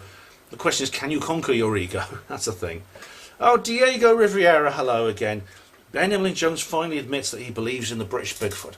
No, he doesn't say that. Ben Emlyn Jones finally admits his life is an act. Oh, for goodness sake, Diego Riviera. I admit that I don't admit my whole life is an act. I admit that 10 to 15 years of my life were an act. But that was a long time ago. It doesn't. What I said in this video, my confession, does not relate to anything in my current life. Okay? Right, Dangerous Dan. Here we go. I think you have an. This is to me this is on the mysticism video, the second Molyneux video I did. That's my most recent upload. I think you have an unhealthy obsession with this guy. Well, Dan, I've done 2 videos about the guy in a row. Okay, does that count as an obsession? I explain in the second video, the mysticism one, exactly why I had to make 2 of these videos in a row. Because basically, I've got a bit of a Molyneux backlog which I had to clear. Okay, that's why.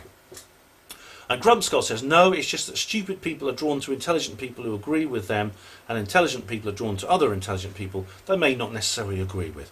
Well said, Grumpskull. And Dangerous Dan said, or is it just a ploy to get more viewers and subs by including a big name in the title? No, it's not. I agree and disagree with plenty on YouTube, but don't feel the need to make vids. People can make their own minds up on subjects. Well, what are you talking about? Are you saying I shouldn't make these videos? I know somebody who's classed as highly intelligent, but he's got fuck all. Can't even put a light bulb in. I was classed as a bit of a thick cunt. Didn't go to school last year, no exam in the last year, didn't know exams, retired almost 5 years ago. So what's this intelligence you speak of? I don't know what you mean. Grumpskull, the world doesn't evolve around you, meathead. Right, so it's a kind of... Alright, I don't know, I'm not sure exactly what Dan's point is here. Are you saying I shouldn't make this video, or I've just made this video to put a big name in the title? No. If you watch the video, you'll see why I made the video for a specific purpose, which is actually about the subject matter. It's called Mysticism, a reply to Stefan Molyneux, for a particular reason. Edwardian lady says, alright, here we go. Oh, thanks. I always get nice comments from her, so I'm pleased. Stefan Molyneux can be a crashing bore sometimes. Well, he has been occasionally. There's a couple of videos I did have to switch off because I weren't getting into them. But generally, I don't think he's boring. I think he's very interesting. Even though sometimes I want to slap him in the face, other times I think, yeah, he's a good guy, very interesting, very, very, very, really in agreement with what he says. Magic is very real. It is, yes. I use it successfully all the time. As for the guy punching you in the face, what happened next? Oh, right, yeah, it was. Right, that was what I referred to when I talked about karma. Well, what happened was I went home and thought about what happened. And I went to my friend's house the next day, the one I poured beer over his head, and I apologised, we made up. And I think the instant karma that I received from my actions was one of those things that inspired me to do that. And Grumpsell says, look into your crystal ball and find out. Oh, teasing. Bonto Max says, Joanne Summerscales? What do you... Oh, you mean the woman I talked to you about, the one I fancy, the one in ufology I fancy. Oh. I'm not going to tell you who it was. And I'm not going to identify this person. So I neither confirm or deny whether it was Joanne Summerscales, okay? But I mean, it doesn't matter who she was. The point was that Stefan Molyneux was being a bit of a jerk because he was saying derogatory things about men. He was saying a lot of misandrous crap about how, about what motivates men, which is pretty much the same as what the feminists say. The same feminists that Molyneux very, very, very nobly and intelligently criticises. So I thought to myself, why is he saying this?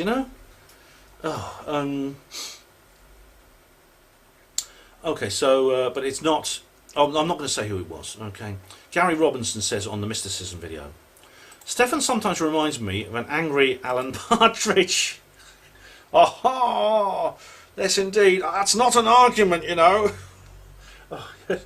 There's sexual market value and resources. Right. David Warren says on the 9/11 Molyneux video, a subscriber to the Judy Wood theory, 9/11 was a Zionist conspired false flag attack. Well, firstly, it's Dr. Judy Wood, and yes, I am. Well, it's not a theory; it's evidence. And I don't know what you mean by subscriber. I happen to think Dr. Judy Wood is correct, if that's what you mean by subscriber. 9/11 was a Zionist conspired false flag attack. It was a false flag attack. I mean, whether Zionist is maybe not be the right word to use, but it was carried out by the shadow government, that's for sure, which includes Zionism. Right, mysticism, Stefan Molyneux. Grumpskull says, how am I doing for time? Okay, yeah. Mysticism is for self-appointed people who feel the need to be an authority that cannot be questioned with anything rational. Most project magical thinking esoteric riddles for the purpose of feeding their self-deluded ego. I don't agree. I mean, you've been listening to Slaxer too much. You really have. No. Mysticism is I think well, there's many reasons why people get into mysticism, and to be honest, to be fair, the one which you gave may be one of them, maybe one of those reasons. I know some very, very destructive and nasty people who are mystics. One of the most unpleasant people I've ever interacted with actually was very, very New Age. I remember very well. She's one of these people actually who failed my test. I think mysticism is also a way of looking at the world. It's a way of contemplating the world. Now, this is why Molyneux so against Plato, because Plato was a mystic, and so Stefan calls him a dickwad and other things like this. And this is This is an example of Stefan being. What was it? This guy said below, narcissistic. I think it was. Who was it who said that? Narcissistic. Yeah. When you have to respond like that to people who simply disagree with you, yeah, that is a narcissistic thing to do.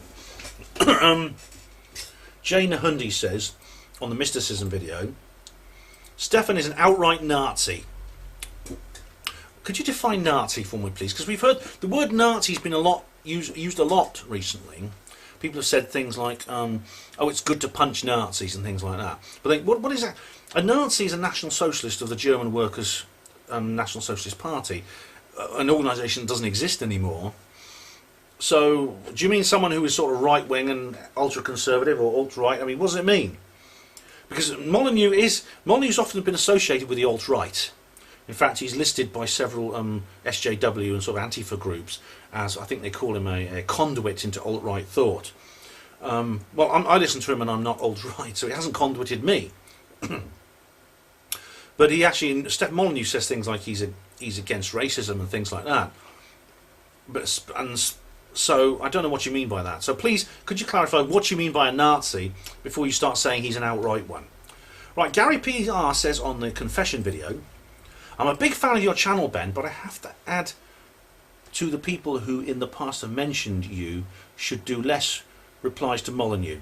I see you've uploaded another one yesterday, although I'm not a big fan of the guy. I think there are others out there within his sphere of YouTube who are miles better, such as Sargon, and Atheism is Unstoppable.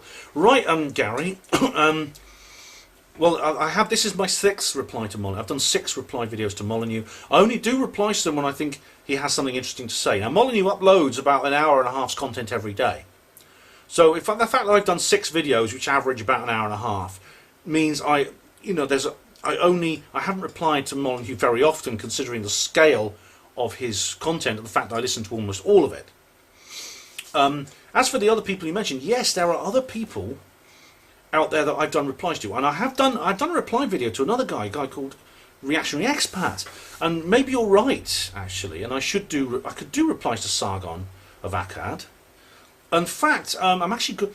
I'll tell you something. Actually, I'm going to do a video about Sargon of Akkad next month because I'm going to a live show in London where Sargon of Akkad is appearing. So this is the thing. I mean, I watch Sargon as well, not as much as I watch Molyneux, but I do watch. Sargon is as prolific as Molyneux. I don't think he's as interesting though. Sargon is getting pretty repetitive, especially recently. You know, you turn on the video and he says, "Hey, guess what this atheist? Guess what this atheist SJW said the other day? Isn't it stupid?" And you turn on the video and says, "Guess what? SJWs have been saying something stupid again." And I think to myself, "All right, Sargon, all right, you're jumping the shark, mate.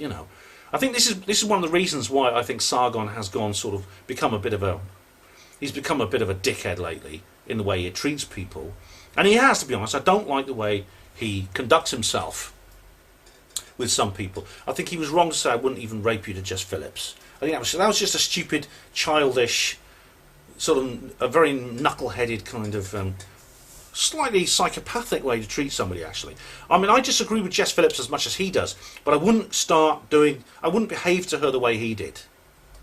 And I think I'll say more about that when I do my video about Molyneux, about Sargon actually.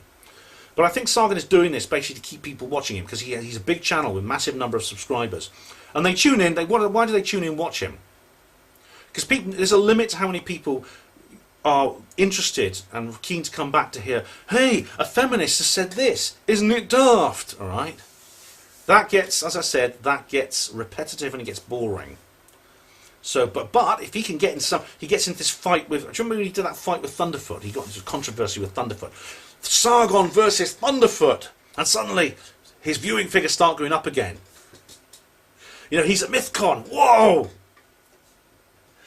Oh, I'll say more about that when I do my video about Sargon. So you're partly right, I think. I mean, I should make reply videos to other people. However, I mean, I don't think I overdo it with Molyneux. And I mean, I won't make any more reply videos to Molyneux until he says something that it needs to be replied to.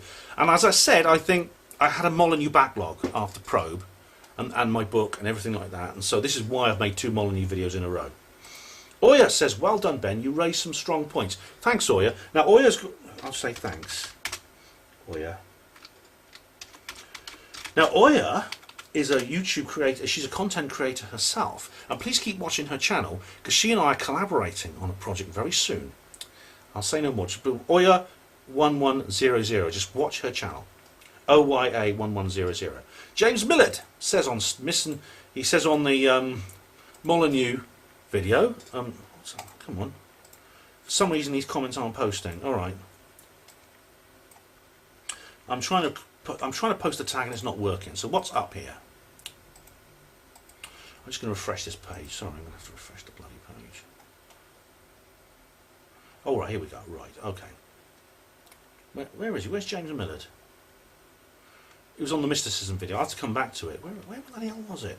Oh, I've now got Paul Armstrong. Oh, God. Paul Armstrong is a big-time shit-stirrer. Okay, he's commented on the mysticism video.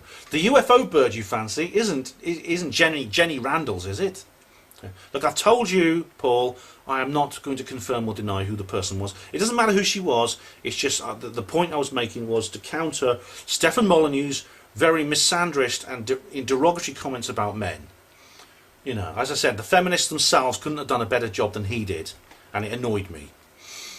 Right, Rex. Rex says on the confession video. How am I doing for time? Okay, I might be able to finish this without another tag, actually. I don't quite understand why you waste your time doing videos on Molyneux.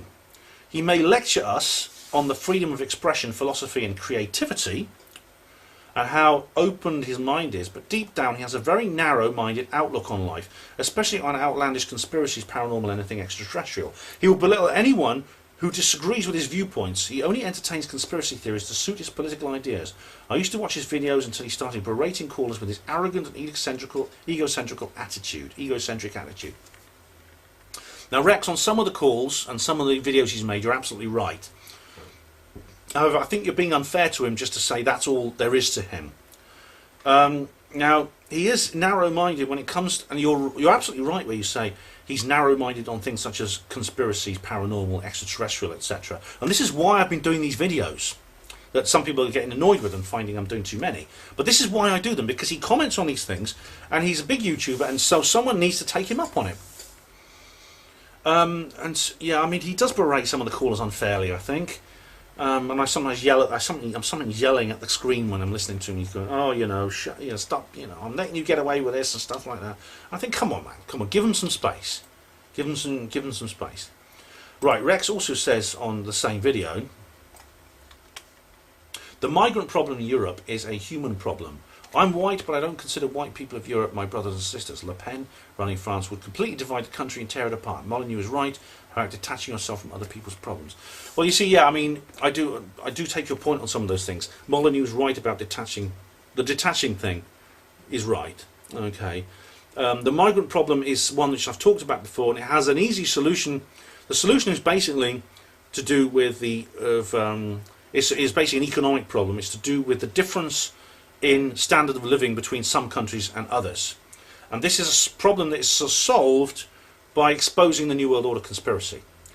Le Pen running France can divide the country and tear it apart. I honestly think she would provide some kind of unity if she got in. And I think this is why the globalists didn't want her. They were desperate to stop her. Okay, and that is the reason. Okay, so I think that's if that clarifies things, I hope so. Right, I've only got two more on this list, but Iman Pududama says, this is on the mysticism video, just a couple of minutes in, and this seems more interesting than I expected. Oh, good. I mean, Molyneux is a skeptic, but the subject of magic is different from that of mysticism versus materialism, because I'm pretty certain that the materialist paradigm is wrong. I think it's quite possible that magic is real. However, I wouldn't claim to strongly believe that it is. It's more that I strongly suspect that it does. Yeah, I mean, to me, the mysticism magic thing, this debate, I don't think Molyneux even understands it, E-Man. But I mean, for me, I'm interested in the scientific side of things. I'm interested in research. That's how I come to understand this issue. And I think that to me is the correct way. I heard Gordon White say that you can think your way to a magical view of the world, but it's better to know. Yes, it is. And he seems to endorse scaring yourself to death as a possible way of finding out. Oh, God. By playing with a Ouija board in an abandoned mental hospital was something he referred to, although that was just an example and he didn't exactly recommend it. And I'm very glad to hear, because it's not something I recommend. It's when you're dealing with the occult and the paranormal, you need to deal with it. You need to deal with it responsibly, because it is potentially very dangerous. Have you thought of interviewing Gordon White? If you give me his Gordon White, I've heard the name before, but I don't know him very well. But maybe. He's definitely got a lot of interesting things to say. I don't get the impression that he thinks it's worth talking to the likes of Stefan Molyneux about these things. Of course, I disagree with him on that. But I think he's probably right. It would be good if skeptics confine themselves to raising interesting objections rather than showcasing how hard-headed and realistic they are. But in my opinion, they generally don't. No, they don't. You email, just watch my video about skeptics. You'll like it. I too would really like it if skeptics would confine themselves to raising interesting objections, like you say. And rather they did that than what I've seen the skeptics do in my comments boxes, like people like Stephen Mumbling and Diego Valercler, and just post lots of rudeness. It's just rudeness and rhetoric. So I know exactly what you mean. Now, Eman also said all the chakras are correlated with organs of the endocrine system, not just the pineal gland. Is that right? That's interesting. Anyway, now I'm going to just go through some of the comments that I'll try and find James Millard's comments on the mysticism video, but also I'll go through I'll go through some of the comments that have been made while I've been recording this. Firstly, Stephen Criddle replies. Oh, I remember this one. I think I replied to it. Have you heard of the Aberfan disaster? Yes, I have. It was a terrible incident in Wales where a lot of kids got killed. Okay. Where are we? Right. No, that's it. Right. Wayne RS4 says, okay, but I'm in Devon. Oh, this is on the last comments reply video. Okay, but I'm in Devon as we speak until the 26th. I'll just say, okay, have a good time. Maybe he's on holiday. Right. So that. Oh, he asked me. I remember he asked me about things to do with where to find good stuff like that. Okay. Now, Sean Murray Rothbard says on the last comments reply video. Oh, let me just right. Don't bother. Your reply wasn't worth checking out, but presumably you'll be telling me they landed an untested vehicle on an extraterrestrial environment for the first time, every time, with different pilots 50 years ago, and nobody took a video of actual people in the lunar module showing 1/6 gravity because it's the only thing they couldn't feasibly hoax with the current level of movie magic. Okay, so you're saying are you saying you believe the Apollo missions went to the moon? I mean, you're not very clear here.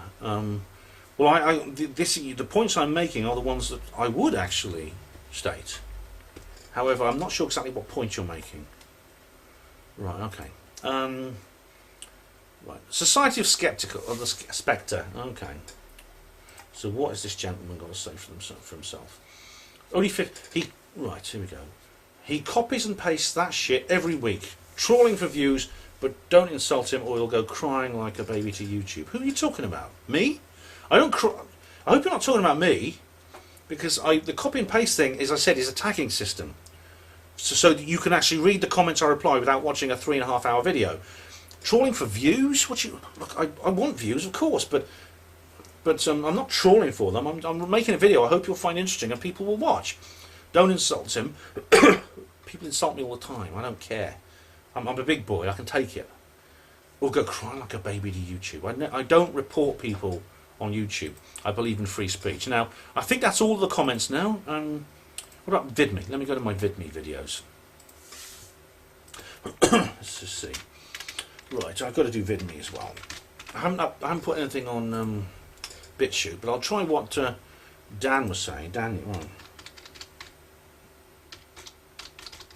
Right, Ben the JR Port. Right, here we go. Right. Shout out to you. Oh, this is Geek Wisdom. Okay. Well, thanks very much, Geek Wisdom. Oh, I did. Right, where am I? Here we go. Right, I found my channel. Sorry, I should have checked this out before. Well, I put my Molyneux videos up on... When was the last one I did? Okay. I think it was... I'll just go to Drop Dead Fred. I don't tend not to get very many comments on VidMe. Geek Wisdom. That was an excellent review, and yes, we seem to have different tastes in movies. We do. Geek Wisdom is, I think, it's Tanya Mills. But together we create a more holistic look at the movie so that everyone can find something out with reviews they can relate to. Well, thanks, Tanya. Eternal Sunshine of the Spotless Mind film review. Oh, that's just I was just recommending it to Tanya. Tanya's the person I interact with most of the time on VidMe. That's my Friday the 13th video on VidMe. No comments. It says here I've got 3 comments, 3 upvotes, no comments. Okay. Right, why do women never date nice guys? No comments. Roswell revealed the world after disclosure. Some of these, if you just watch my YouTube videos, you'll be familiar with some of these titles because some of them I copy to YouTube. No comments, 1 upvote. Nice guys update. How am I doing for time? Oh, I think I'm just going to nearly that. Right. 4 upvotes, no comments. Never Let Me Go film review. No comments. 1 upvote. My confession reply to Stan. That's part 1. I had to split this into 2 parts This is my confession video for Stefan Molyneux. I had to put it into 2 parts because I'm still not verified on VidMe, so I can only have 30-minute videos. Okay, no comments on that one. VidMe comments. No comments. Okay, so that's my VidMe sorted. And that is my vid, and it's actually going to be under 4 hours long. Only 5 minutes under 4 hours long, but it was under 4 hours. So it's a shorter comments reply video to the last one I did. Now, please stay tuned. My next video is not going to be a Stefan Molyneux video, I promise. But I'm going to do. I've got plenty more planned. As I've already said, I'm doing one about Sargon of Akkad, so you are going to get sort of like a response to Sargon. I've got another Saint Helena video planned. Well, you'll just have to wait and see what I've got. But please do keep watching HPANWO TV, and really thank you all of you, friends and enemies, for your interest and for your comments.